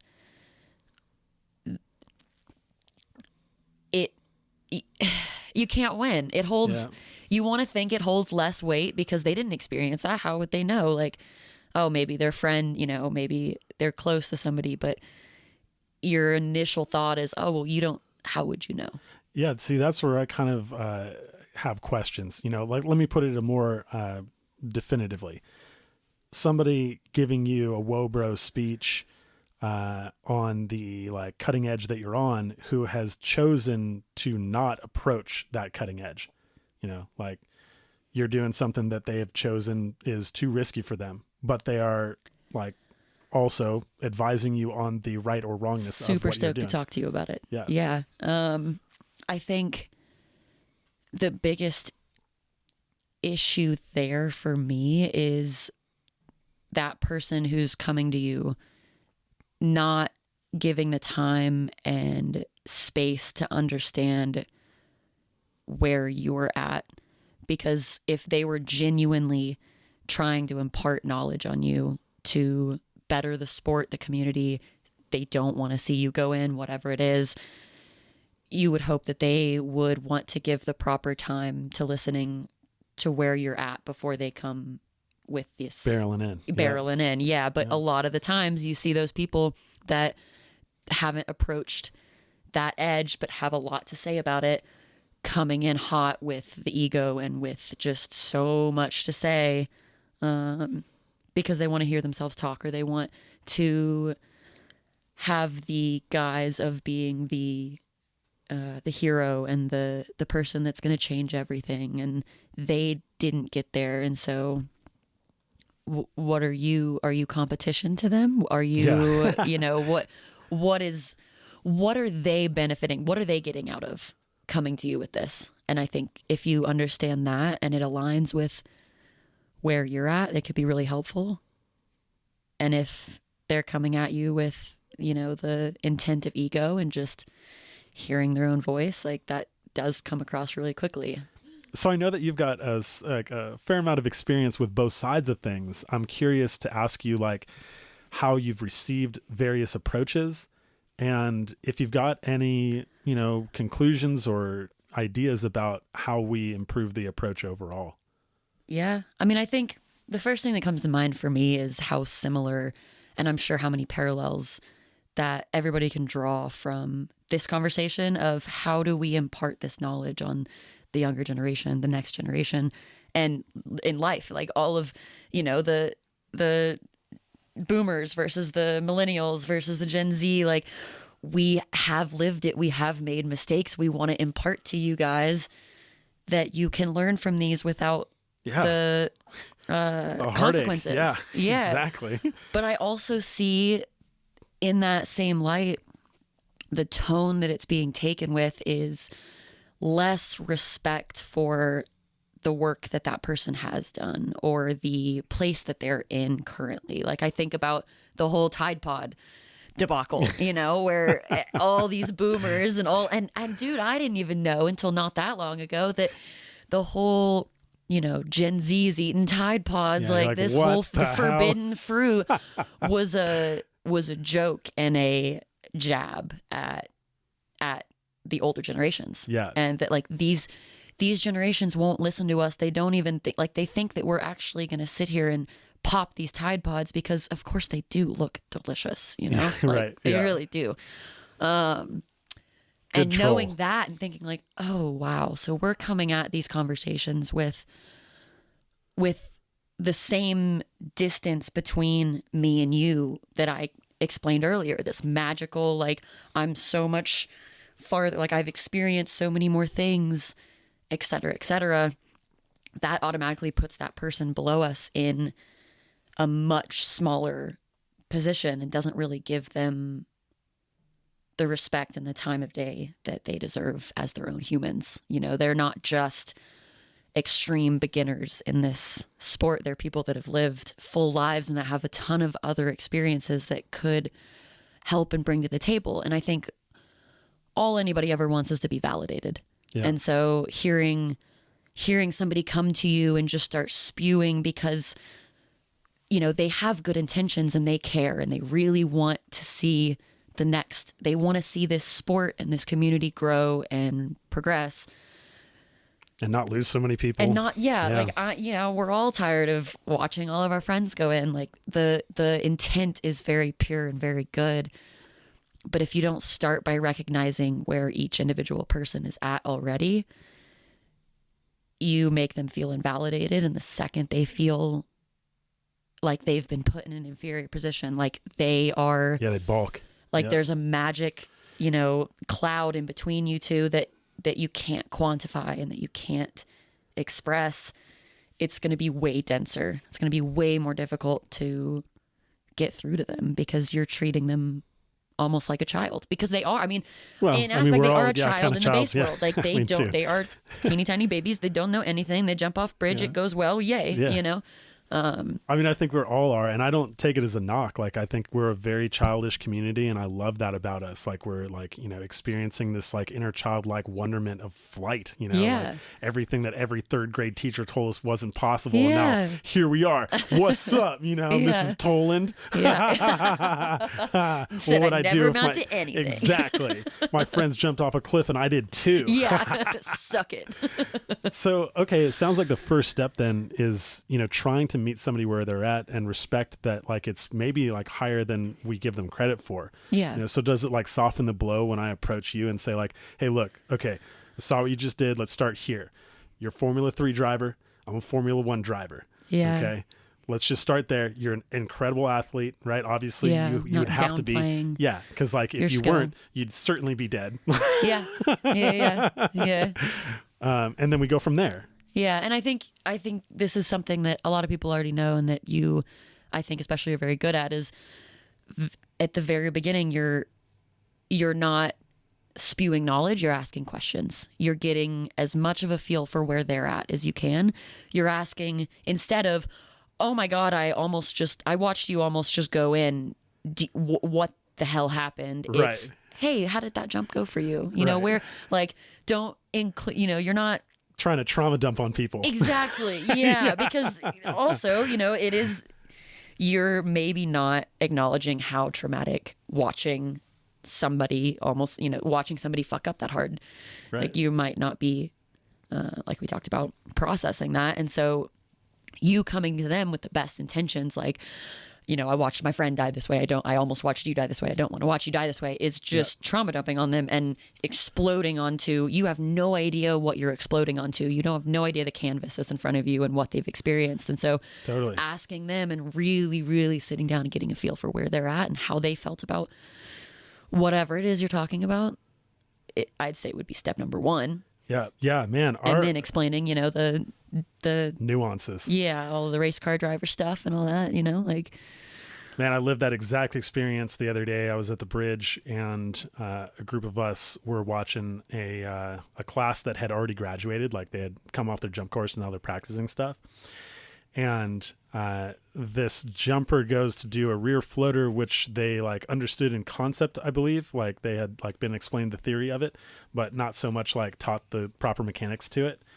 And so they just push off the bridge super hard, go like immediately head down, and then do like the worst possible things. Like, they start kicking their legs and arms, flailing, and then pitch the pilot chute right into that. And, for a good second and a half, they kicked their bridle into a half hitch around their foot, which, like, from my perspective, that's exactly how I watched, I've watched people go in. I've watched my best friend go in just doing that, and she eventually made it out of it, like just miracle kicked the way out of that like pilot chute bridle entanglement, and then boom, opened. Right. And so like I recognized immediately that like my perspective on this incident was like informed by actually watching that go the full Monty. Yeah. Right. So like totally inappropriate. Like, if for me to bring that to the table, like that's heinous, Yeah. like, like, hey, I don't want to bug you, but here's this like traumatic experience that like came out of what you just did. Like, that's crazy. Yeah. So like, I totally agree with you. I think like oftentimes we are unaware of like the baggage that we're carrying. And then when somebody like invigorates that baggage, it's easy and also unacceptable to like just toss that bag at them. Yeah, absolutely. Yeah. Because that's your bag, that's not. Right. Like, at the very like most, like what I would say is appropriate is like, having that conversation, like we said. And then when we get to the end of the conversation, going like, hey, so like, not for nothing, but like there's a bag here on the floor. And if you want to pick through it, like you can. Yep. It's got a story about what just happened here, and it didn't work out the way that it just did for you. Yeah. Giving them the opportunity to choose. Right. Yeah. So what else is there in terms of reaching the next generation of jumper, your generation of jumper, the ones that are, now coming to the most dangerous part, of the progression, so to speak? We've got respect. We've got like meeting somebody where they're at. I also oftentimes find that like in trying to approach people, I am fighting a huge tide when it comes to what you have experienced thus far. Maybe you can start with some of the like experiences that you've had that shut down these conversations before they even happen. With people trying to give advice or help you learn from something. Right. Yeah. I mean, I've had plenty of experiences as a woman in all of these sports as well. People I feel like we're so much more approachable, and like we are always going to be so grateful to hear from them, and that we always are looking for that advice and that beta, and that their word is always so valuable. And I think my experience is just kind of what I warned about before, is people not asking, not having the wherewithal to get an idea of where I was at in the situation before they came in hot. Like, I had told you before, I had made a Instagram post of a speed riding video, and this was I think my second speed riding mission, second like speed flight. I started on skis and then moved to foot launching. Anyways, I had this flight. I was super stoked on it. I realized, I got down, shared the stoke, and then I went home and watched that video 50 times. I talked with my partner who taught me, and we went through and was like, all right, here's what we could do better next time. And like, you landed safely, you did great, but there's things to learn from this. And I knew that from the start. This was my second flight, And so I post the video, and I always get really anxious about social media and posting on Instagram because everybody wants to post their best version. And I obviously want to post all these cool things that I'm doing and share with my friends, but I obviously you want it to look good. The ego side of it is there, but I also recognize that I'm posting these things to look back at my own progression as well. And I'm posting them as a beginner. And so I posted this video and had the caption like, hey, look, first ride, whatever, had so much fun. Also, PSA, I know I am a beginner. I am very new at this. Like, there are things that I watched in this video that I laughed at and that I will learn heaps from. Yeah. All that being said, I'm doing the due diligence of learning from this. This is not a look how good I am video. This is I'm going to look back on this in a year and be like, holy, how far have I come, Yeah. And literally at the bottom, I think I put it in all caps, like, please no beta spraying. Because at that point, I had already experienced that so much on other videos of people sliding into the DMs like, hey, just so you know, et cetera, et cetera. And I got a good friend of mine sliding in that it honestly felt like they hadn't even read yeah, well, I mean, disclaimer. A lot of people don't. Yeah, a lot of people don't. Like, they're not going to read that caption. TLDR, sorry. Exactly. And gave me beta on something that they actually didn't have that much knowledge of. And I at the time I took it seriously and I was really anxious because of course you post something on Instagram, you don't want somebody to tell you you're bad, Like, right. I know I'm bad, but you can't say that. Yeah. And I took that to my partner and we had a long conversation about why what they said was not well informed enough, I guess, and not applicable to the situation. But I was very pissed off in the moment reading it because I thought I did everything that you're supposed to do to not get dudes in your DMs telling you telling you off. You can't do anything to not get dudes in. You do anything on the internet. And I've accepted that at this point. Good, but bad, or back then indifferent. I was really pushing, like controlling the crowds.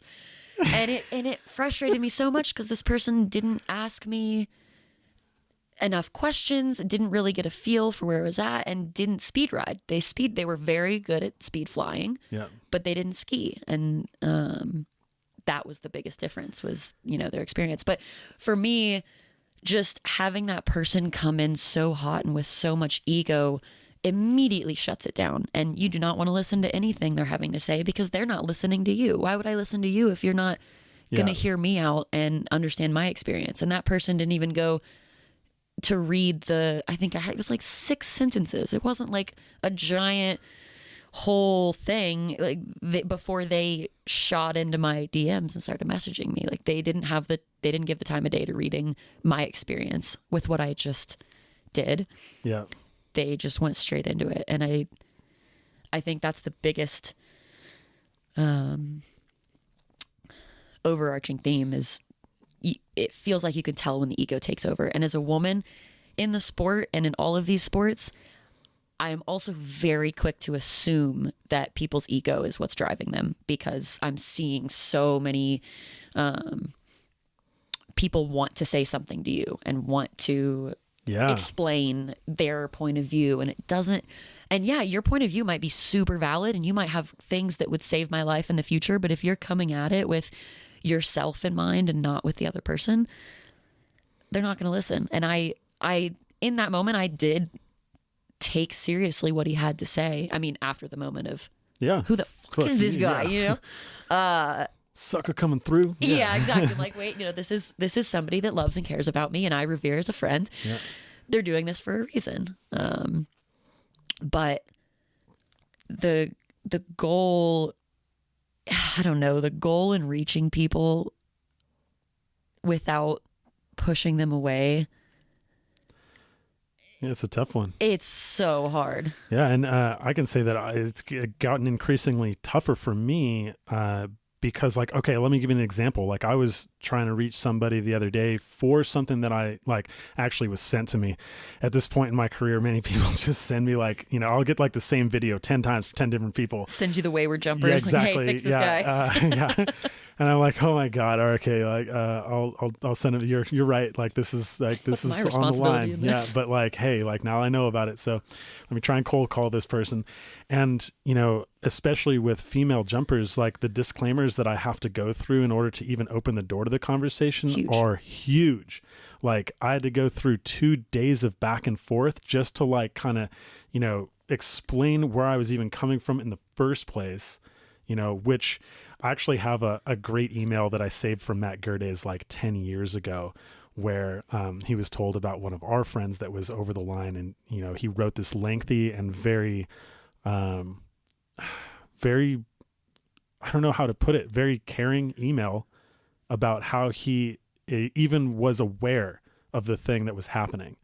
And so I take parts of that and copy it in and go like, hey, this is exactly where I'm coming from, and why I'm even aware of this. But 2 days of disclaimers before we could even get to the point. Yeah. That's a stiff barrier to entry, especially if it's something that like is critically important, like now. And if you're cold calling, I mean, you have to. Right. You have to. Yeah. To keep that person from getting defensive and shutting that barrier to knowledge is always going to be difficult. And that makes me think of the other side of it where we're racking our brains trying to figure out how to best communicate with these people. What if these people aren't going to be receptive? I mean, not these people. Like, what if there are people that they're not going to be receptive to what you have to say, and there's no changing their minds. And, of course, what's your responsibility in that? But also, you can't save everybody. Like there are people that are so aggressively in their heads that will not take advice from. Yeah. I mean, you could do 5 days of disclaimers. You could talk to them for months, and they're in their path. They're set in their ways. So then, how do you choose the people that are not worthy of that information that will actually listen? And then, of course, the people that will actually listen probably don't need it as much as the people that are so defensive and don't want to let themselves listen. It's a difficult problem. And like for me, energetically speaking, and I think this works actually like as a meta strategy as well. I think like what I like to focus on are the people that are 99% understanding of what I understand. Right. Because that takes only 1% energy from me. Boom. They understand it. Now we're on the same team. Now we go. Yeah. Right. Now we go after the people who are 98% there. And I'm not talking like a philosophical understanding. I'm like talking about like mostly technical understanding of like, these are things that are, this is how this parachute actually works, versus like trying to go after the person who is intentionally like 180 degrees divided from us. They're at 1%. I've got to use 99% to like put that, and there's no guarantee that they're going to stay there. And so like, while they might need the help the most, they are also the least effective and efficient way to change culture overall, which is a sad thing to say because it's like, it's the opposite of the No Child Left Behind Act. Yeah. It's like, look, if we're going to make, year over year generational progress on this, then we've got to go center out. I mean, I think the biggest issue with that is what is sustainable for you and for the people that are mentors and teachers and the generation above is not sustainable for like what the lower generation is learning. Like you will drive yourself into the ground trying to reach everybody. The people that need it the most, and everybody. And you have to, in that moment, you have to always choose yourself. And so you're not gonna get those people that need it the most all the time. You have to save yourself in that moment, and putting that much energy into something that is possibly not giving the return or not seeing, the reward of that is really difficult. And a lot of times those people don't want to listen. Like I know we talked about this in the park a little bit. A lot of base is connected to your identity, and what you're learning in this sport that you're so passionate about becomes part of you and part of how you see the world. And so you have somebody come to you and tell you that that's not correct, or even that there's a different way to do it. There's a better way to do it. I feel like humans are pretty resistant to change, and you find something that's working for you and that you're confident in. Who is this rando that's shot into my DMs trying to tell me otherwise. Like they don't know, you don't know. Yeah. And I think knowing is a huge part of this, and it may be also another part of the strategy here that I've certainly taken advantage of, which is like, instead of approaching the person directly, approach somebody that you have a relationship that knows them, and see if they saw the same thing. That's the important thing. See if they saw the same thing. What's the perspective there? Right, exactly. Like if I approached your partner or mentor or somebody like that and said like, hey, like, look at this video. Like, are you seeing the same thing I'm seeing? Yeah. And they're like, no, actually, here's what it is. Okay, conversation over, done. Versus like if they're like, oh yeah, I do see that. And we have talked about it. Also, conversation done. Yeah. Yeah. Or like, the third option, oh, I've seen it and I haven't said anything about it. I'm willing to say something about it. Easy, done. Yeah, done. Yeah. Least amount of energy possible on all fronts, if you're willing to not have to be the voice. And that person has somebody like that in their lives. Not everybody has a mentor not everybody has that community, that person close to them that you can go to and kind of relay what you've seen. Yeah, for the soloists that gets challenging too, and on that And that's front, the scariest. Those are the scariest ones. So like, what do you do? So let's talk about that for a second. I know that you're coming to a stage that you're starting to get hit up for mentorship. Mm-hmm. What do you make of that, and how have you been dealing with it? Well, I mean, the first thought that comes to mind is that immediate imposter syndrome is, oh, whoa, why am I somebody that you see as somebody that could mentor you and show you in the sport? Why do you not? I look to all that came before me and the mentors that my mentors had, and the experience that and the time in the sport that came with all of those things. And I think my understanding of a mentor is somebody that is way farther ahead of you than way farther ahead of you, and not necessarily like unattainable, but they are a full few chapters ahead. And I understand now that it can be really helpful to be with people and to hang out with people that are just a few steps ahead of you, and as not as unattainable in your mind as you may seem, because of course you don't want to have a goal of people. You always want to like surpass that. But I think it definitely scared me. It does still make me really anxious to think like, oh, I am somebody that has been in this sport for not a very long time and not a ton of experience in certain things. Why would I be somebody that another person would regard as worthy of teaching or learning? And I think the biggest thing there is that my understanding of a mentor doesn't need to be this end all be all God that you'll never get to. It is just somebody that can help you. I mean, I guess a lot of it is critical decision making, but not necessarily somebody that's teaching you all of the fundamentals of all of these things, but somebody that you can look at and say, all right, this is how they're processing this. This is how they're looking at the risk factors and stacking those.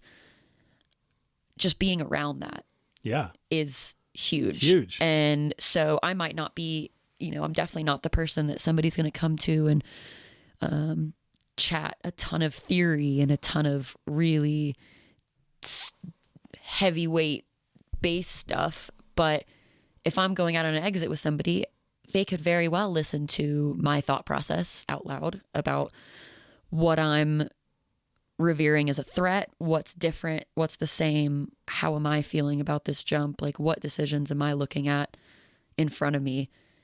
And I think that's really valuable, but it's spooky. I'm not, my idea of a mentor is seeing all these other mentors that are so far ahead and so different. But then I also have to think back to skydiving. I mean, good Lord, you can be a coach before you can even have a camera on your head. I always thought that was insane. Like, and on the front of like mentorship and you looking at mentors saying like, all right, I don't look like that. I'm kind of curious about this. Like when you first started, I wonder if you would see who you would want as a mentor differently. Like, I assume that now at 200 jumps, your mentors are now like the upper level people of the sport, right? But that wasn't the case when you were at jump 1. Yeah. You know, those people were intermediates at that stage.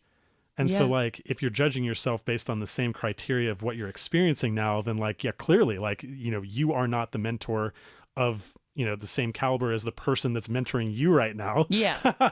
Like, yeah. You're always, yeah, exactly. Right. And so, and I think that there's incredible value in multiple, like, empowerment all up and down the chain.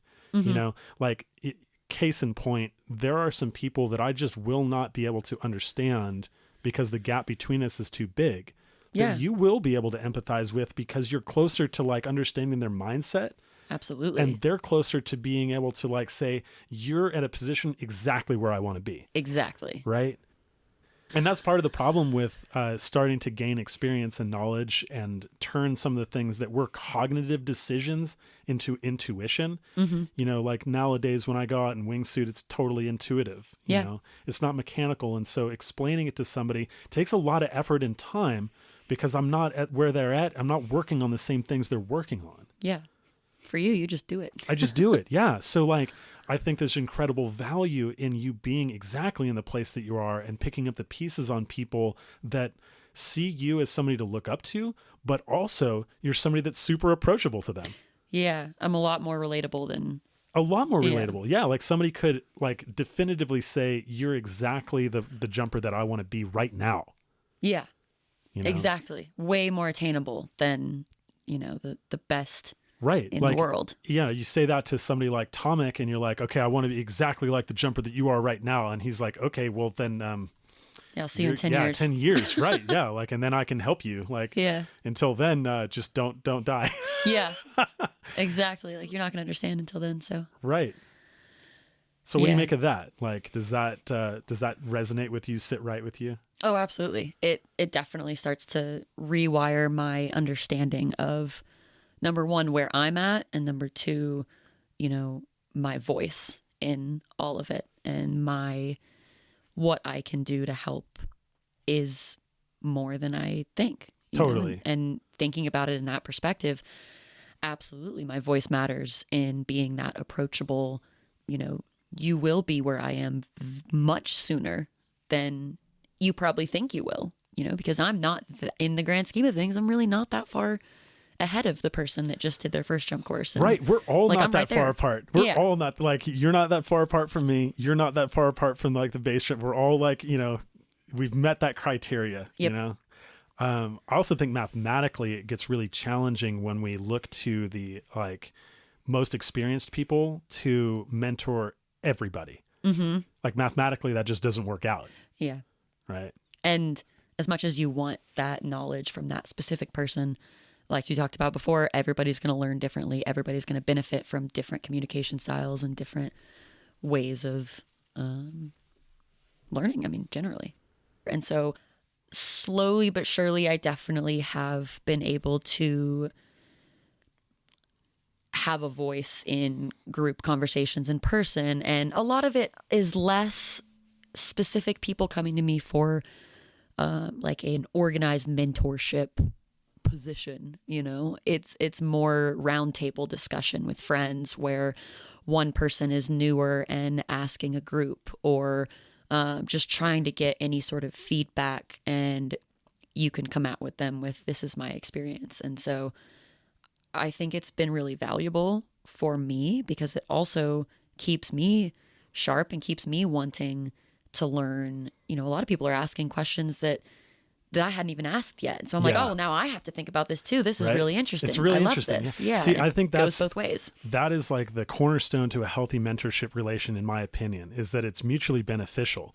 You know, like I might have more like knowledge and experience than the person, but we are working on similar problems together, right? They're bringing like their energy and their curiosity and their new perspective to the table. I'm bringing the experience and the knowledge to the table, and we combine those to do something that neither of us could like really, you know, effectively do on our own. Yeah. You know? And I think that's why it's so difficult to reach people that you're trying to impart, like, oh, you fucked this up, I want to help you. because it's not really a team sport at that point. Right, yeah. You know, it's not a we're working together on this. It's a you did this, you know, Yeah. don't do it again. And then you come at it like, what the hell's that? You know, like, I don't want to listen to that for whatever reason. Right. And so making that a team effort, I think you're right. I think it's one of the biggest things in getting people to listen as well, and feeling confident in me personally, my ability to mentor and help other people coming up in the sport. Because for me, mentoring isn't going to be the person that is never base jumped before and going to the bridge for the first time and asking me questions. It's going to be somebody that, you know, is a little bit closer Yeah, to your experience. to my experience, because I'm not the person that, you know, you want to do your bridge first jump course. Like we've established that. I mean, I think that's the way to go. I think like mentorship is somewhat of a ladder, you know, you seek out the people that have the experience for the individual thing that you're like really interested in. Mm-hmm. You know, if somebody were coming to me for like wingsuit mentorship right now, I would probably turn them down, like, because like, that's not where my head's at. Yeah. You know, and there are plenty of people that I can hook them up with, but you know, that's that. Mm-hmm. And so like initially, like you find people that are really good at, you know, doing the introductory training. Then you find somebody that's really good at, you know, the cliff jumping. And then you find, you know, a Jamie Crawford person to like do the building stuff, you know, and eventually you like ride that ladder to wherever you want to go. Yeah. And if you can take that mentality to it, so many people, you can learn so much from so many people when you don't maybe take into account the entirety of their being and what they're doing. Because there's some base jumpers out there that are, you know, a bit drama causing in the community and have a lot of taking sides and et cetera, that there are aspects of their progression and aspects of their knowledge that could really resonate with some people and hugely help them. But if they're looking at the whole picture, they're gonna push that away because of X, Y, and Z, whatever face that person's putting on in the community, et cetera, et cetera. If they can look at it as just, I just want to learn, you know, if you get judged for who you're listening to, like, oh, you heard that from that person, you know, there's a bunch of that in the community. Like, why are you listening to them? And then you have to go and defend yourself.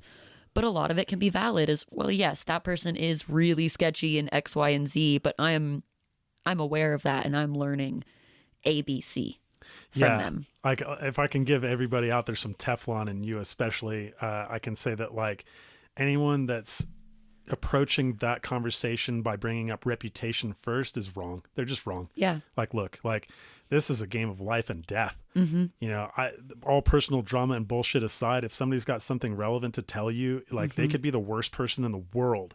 And like, it behooves you to go and get that information.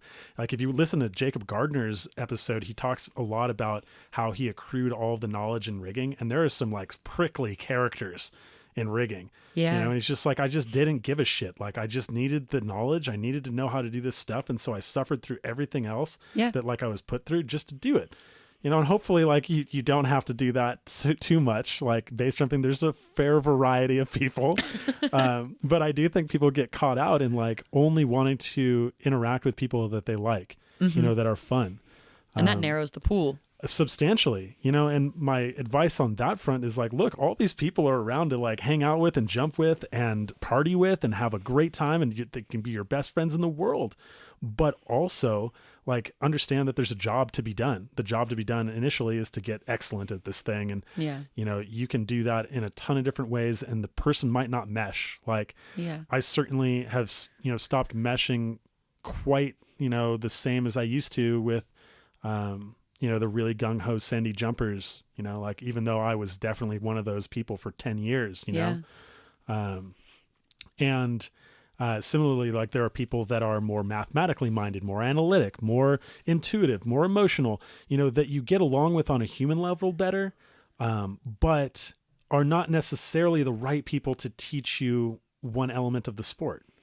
Well, that's another issue we got. Finally, we find the person that you're going to listen to and that teaches you the right way, but they're not saying the right things. Right, you know? like, God damn it. Now what? So if you were the queen of the world and you could like kind of control our culture, what would you do to try and alleviate that issue? Well, I mean, the biggest impasse with that I see is the entire culture of base jumping is built around this renegade freedom that we have to just go buy this parachute and go do this thing. And to encroach on that freedom is to encroach on our identities and who we have tied ourselves to be. And so to regulate this world is really difficult, even though it might be the most sustainable or least sustainable. People have a lot of opinions on that, but how do you regulate something that in its essence is meant to be free? And the whole point of it is to be free. And I'm not saying I would want, as the queen of the world, to regulate the entrance into base jumping and the learning to base jumping, because again, everybody's going to learn different. So, you're going to cut out a lot of people that learn different from that experience. But I think a lot and have expressed to my friends a lot about the sustainability of base jumping in Moab in particular. And what I'm seeing as somebody who is no longer the freshest of the base jumpers, and am starting to see more people below me, that they're like, actually are people below me now, coming in and seeing Moab as just this giant playground, which it is, that anybody can come to, and that even you need a very specific list to check off before you are ready to come jump here. And it's really frustrating as somebody that sees themselves settling down in this town and wanting to preserve the stoke and the ability to jump the way that we jump here, to see all of these fresh people come in and just almost want to bulldoze everything. And just for the Instagram clip, and the people that are coming in a month, 2 months off of their FJC, specifically hiring videographers and people to follow them around and film everything.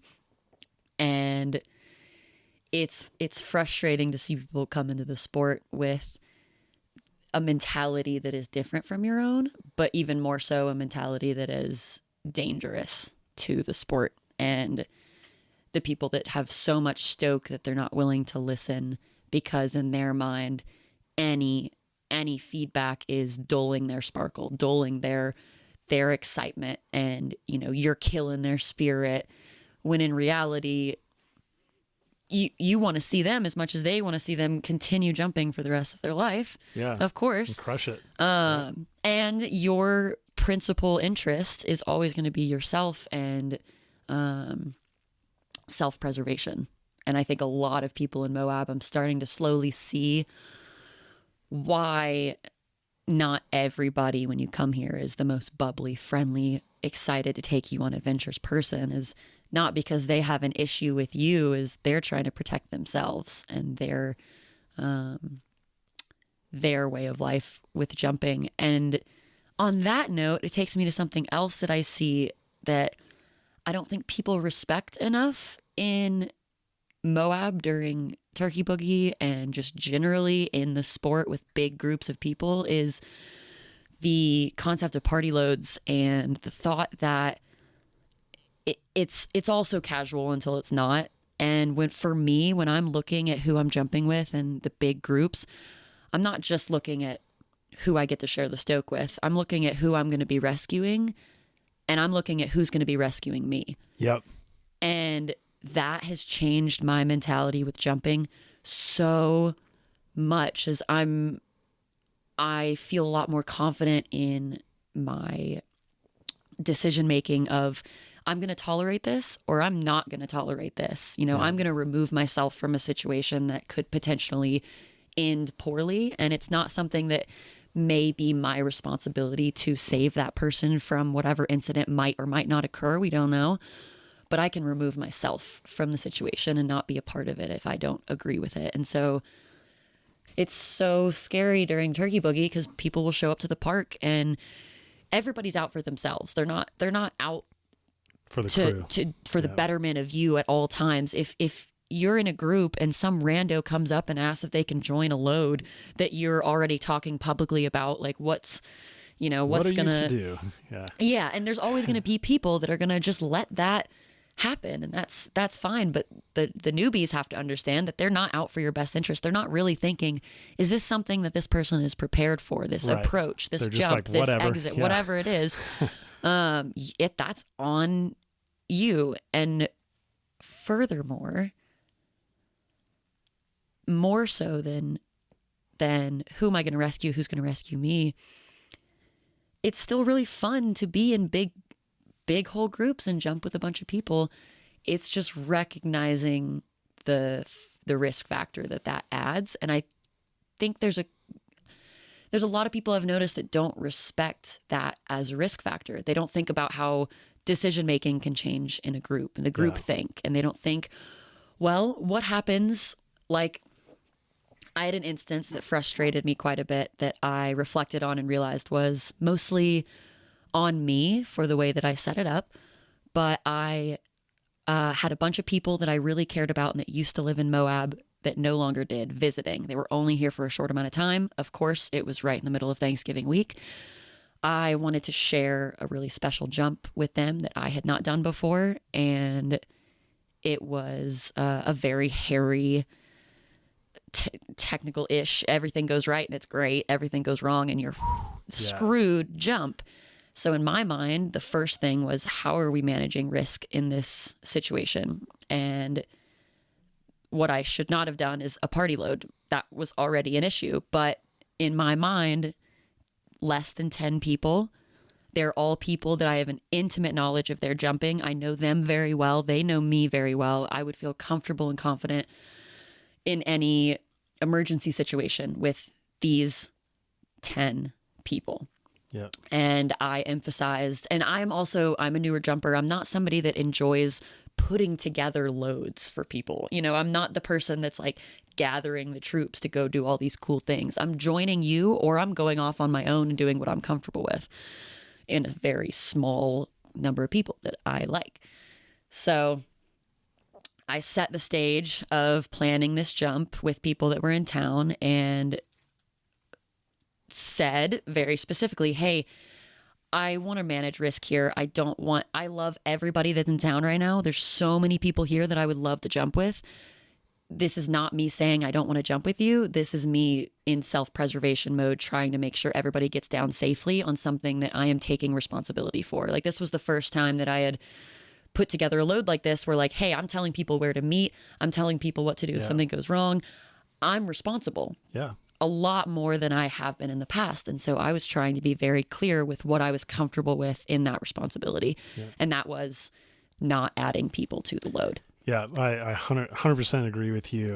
In fact, just to give a shout out to a friend, Jack Lane, the last time I had a course come through Moab, I generally try and find people that are in town that are, in my opinion, experts, just to like interact with us. Mm-hmm. And one of them was Jack Lane. And, you know, along the lines of interacting with him, I asked him, you know, what is the best advice that you can give to these folks who are just starting their journey here in Moab? And he goes, you need to break up your group into assets and liabilities. He's like, if you've got more liabilities than assets on the jump, you better, man, this better not be that complicated, and you better be on your shit, you know, but strive for like the vast majority of the group size to be assets rather than liabilities. Mm-hmm. And I'd say we had about 80% asset, 20% liability on that jump. Yeah, that's and a healthy so I margin. Felt comfortable.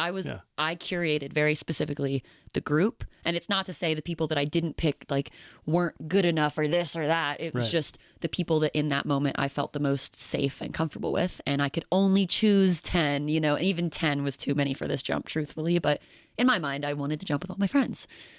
Anyways, fast forward. It is the week of Thanksgiving, so I didn't say that this was a secret, you know, like you can't talk about it, and people are naturally like, oh, what are you going to jump next? And they're like, oh, well, I'm going to do this, you know. And so word gets out and people start getting upset that I called it like the super secret party load. Yeah, like they take it, you know, they take it personally that it's like exclusive, and you're like, well, like I'm not trying to exclude anybody, but there is a market cap here, you know, like we cannot just, you know, there's another opportunity. We'll do another jump together, you know? Exactly. Just like this exit will patient. Always be, well, theoretically, it will always be here for the rest of our lives. Right. We can jump it at any time. There's no rush. And I think a lot of people coming to Moab visiting feel that rush of, I'm here for a week and I've had this laundry list of things that I've been dying to get to. I have to do it. I had a friend with a scary instance because he pushed himself when he wasn't ready. And he was like, I'm leaving tonight. I have to do this thing that I've been dreaming of. Yeah. Went out alone and touch and go'd on the Fisher Tower, on the Kingfisher. Anyways, the first thing that went wrong with this jump and this is a very big learning experience, which is why I'm talking about this, because maybe somebody else can also learn something. First thing that went wrong was one of the people on the jump had a bunch of friends come into town that, of course, all wanted to jump this exit and were very stoked about it. And he, in his mind, his risk management was, okay, I'm not going to be able, like, they really, really want to do this. And they're really, they might be hurt that they can't come on this one load and they're going to be leaving soon. I'm just going to take them separately. But he did not just take them separately. He took them about 20 minutes before us. So essentially, the only reason that I was trying to keep the load small was for risk management, not have a bunch of people up there. He did the exact opposite, where compounded there everything. were a bunch of people right before us, and this is an exit that had a rope section on the way up, and that the other options for jumping weren't, they were also rope sections. There was no super easy way out of this experience. And so that was really frustrating to see that decision making where I didn't even know. And that's the other thing. I wasn't communicated with that was happening. I wasn't communicated that person was no longer coming on the jump that I planned. And so we were waiting in the parking lot. Like, is he going to show up? And got to the top and heard a radio of that person radioing to be like, oh, we just jumped, like, blah, blah, blah. And I was stunned. Because I had just brought 10 people up here. And my first thought was, what happened if one of the 10 or 5, I guess it was 5 people he brought, what would have happened if one of them had impacted? You guys would have been in a world of shit. We would have been on top, unable to jump down that way. And then we're faced with 10 people down climbing this sketchy rope section. I gave us a good bit of time before sunset, but in that instance, we would have hit sunset and we would have been down climbing in the dark. Or we would have gone over to jump well done, which is, more rope sections, more scary. And in my head, people are not in the best headspace once they've seen trauma like obviously. that. Yeah, so like we've touched on that one premier, quite a bit. Oh, yeah. The premier choice would be to walk down, and this is not an exit you can do that from. And so that was frustrating. And then because word got out and people got a little butthurt, I think, that it wasn't for all. It was kind of like a screw you, I'm going to come anyways. And we're going up the rope section, heading up to the jump. And I see at least 10 more people coming up. And my fight or flight goes nuts. And I like take a breath and then I start yelling down just like, hey, what are you guys jumping? Like, what are you guys going to jump? And they knew. They lied and they knew. They were like, oh, we're not, blah, blah, blah, blah, blah. Yeah. And next thing I know, there's 25 people on top of this arch that you're supposed to jump through that is quite technical and not really meant to be jumped through, for being honest. Right. Sideshow. Yeah. And that's harrowing as somebody that put together that load and tried to emphasize why I was doing what I was doing with keeping the numbers small. And I think I learned a lot where if you're trying to keep the number, if you're doing something for risk management, don't half-ass it. Don't because you love all these people and you really want. Yep. If I really valued risk management, I would have taken 3 people up there and we would have not told anybody and we would have just done it. I had the drone there. So Parker was filming everybody. Everybody was stoked and ready to get like good footage. And so I don't blame anybody that came on that jump that I did not invite. That is not something I hold against them, and I don't want them to feel like I was trying to exclude them or got mad that they showed up when they weren't supposed to. I was afraid for my life, and I was afraid for all of the people that I had gathered here with the intention of, I'm trying to do this with a balance of the best I know how and the best of what I want, which is to be with all my friends and to share the stoke with so many amazing people. And so the anxiety and the anger that I felt after was all just residual from, I don't want to watch anybody die. I don't want anybody to get hurt. I want this all to go well. And everything did go well. Everybody was safe. Everybody landed. We were all so excited, so happy. I have never been more anxious in that moment. Yeah. And everyone will look at that as a success because we all like landed safely. However, like I think you're right on the money. I think we all need to kind of take a step back and see that it's not excluding me from the jump. It is just acknowledging that there are only a certain amount of slots that are like really doable here. Mm-hmm. You know, it's like, you know, if we were in Formula One racing, it's like, look, there's only so many slots on the starting grid. I'm sorry. Like, you put another car out here and all of a sudden, like, the leaders are lapping the people in the back, and this becomes a complete mess. Clusterfuck. Right. And so, like, I think, unfortunately, your judgment and analysis on this particular concept is Formula One territory at this stage. Though I think, like, ultimately, if we're going to be successful as a culture, as a community, have less than 31 deaths, like, this is something that people need to learn at, like, go-kart racing level. Mm-hmm.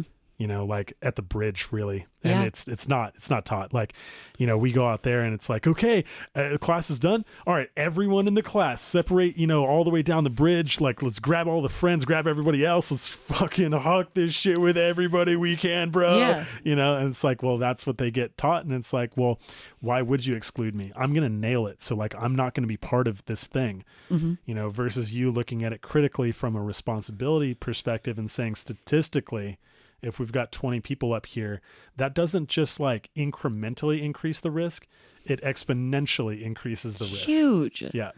Because, I mean, oh my gosh, I recognize, and I think we touched on this in the park a little bit, I recognize that group dynamics change my decision making an insane amount. You know, I get stoked on the end of an exit and people are all talking about new flips and new that and new this, and I'm now distracted thinking about how stoked I am for other people, or what somebody else is like, oh, is this chill? Like, oh, I think it goes. Or how tall is this? Oh, 42 stowed. 42 and you're like, oh, stowed, bro. the number of times I've heard that.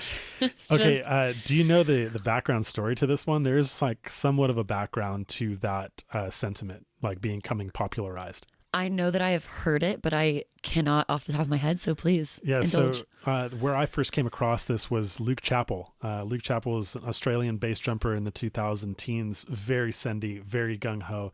Ask Farrell about him. He ginsued 3 canopies of Farrell's in one trip once. He has an entire like reel of him just like going into the trees repeatedly and just like coming back up and just cruising and, you know, sending it. One of the things he loved to do is just go out to Moab and open a new cliff that was like, in his opinion, doable. Just like looking at it and going like, okay, that goes, like no measurements, just like completely intuitive, that goes, you know? And so he'd open something and then somebody would be like, okay, man, like how tall is that? And he's like, I don't know, bro. It's like a 42 stowed, or he'd say like it's a 48 handheld, or, you know, it's like, oh yeah, you got to pitch right away. You know, it's 48, like, you know, throw and go, you know? And then people not understanding that first he was approaching it from like a reckless point of view. And also he was kind of making fun of people who were asking him this stuff. Like, you're asking me how tall this is? Do you have any idea who I am? Dude, it's a 42 stowed. Other than that, like I got nothing for you. And for some reason, like that ended up catching on as this like colloquial term that we all now use almost in seriousness. How tall is that? 42 stowed. Like, not understanding that it was a complete troll. Yeah. Oh yeah. People say that serious all the time. That's so funny. I don't know if I've actually ever heard that. That's where I first experienced it. Unfortunately, again, we're gonna have to pour one out for Luke Chappell. He's no longer with us. That was tragedy, but also like something that I think very much he was leaning towards, and so it's an interesting one. That being said, I very much applaud your perspective and judgment on this one front. I think like that one is one of the most important things that we can, you know, kind of take home, and maybe a great place to end. I know that we've gone through a lot, and, you know, man, we started this with you saying like, I don't know if I have much to say at all. And all of a sudden we're like, you know, hours into this thing, and we could keep going forever. So I'm going to say thanks for giving me your perspective and chatting through a lot of these topics, which like I've learned a lot from you and how to like kind of approach some of the conversations that are frustrating me. So thanks very much for taking your time. Yeah, thank you. It's always transformative to have conversations like these and learn and feel my perspective changing as I'm responding or as I'm talking about it, and feel myself learning and progressing in the conversation side of things. So I appreciate you very much. You're welcome, and we'll catch you down the road. Absolutely. Happy jumping.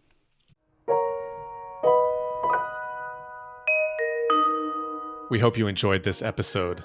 If you have any thoughts about what you've just heard, please don't hesitate to hit us up. If you'd like to learn more about the podcast, please visit exitpointpodcast.com. See you on the next one.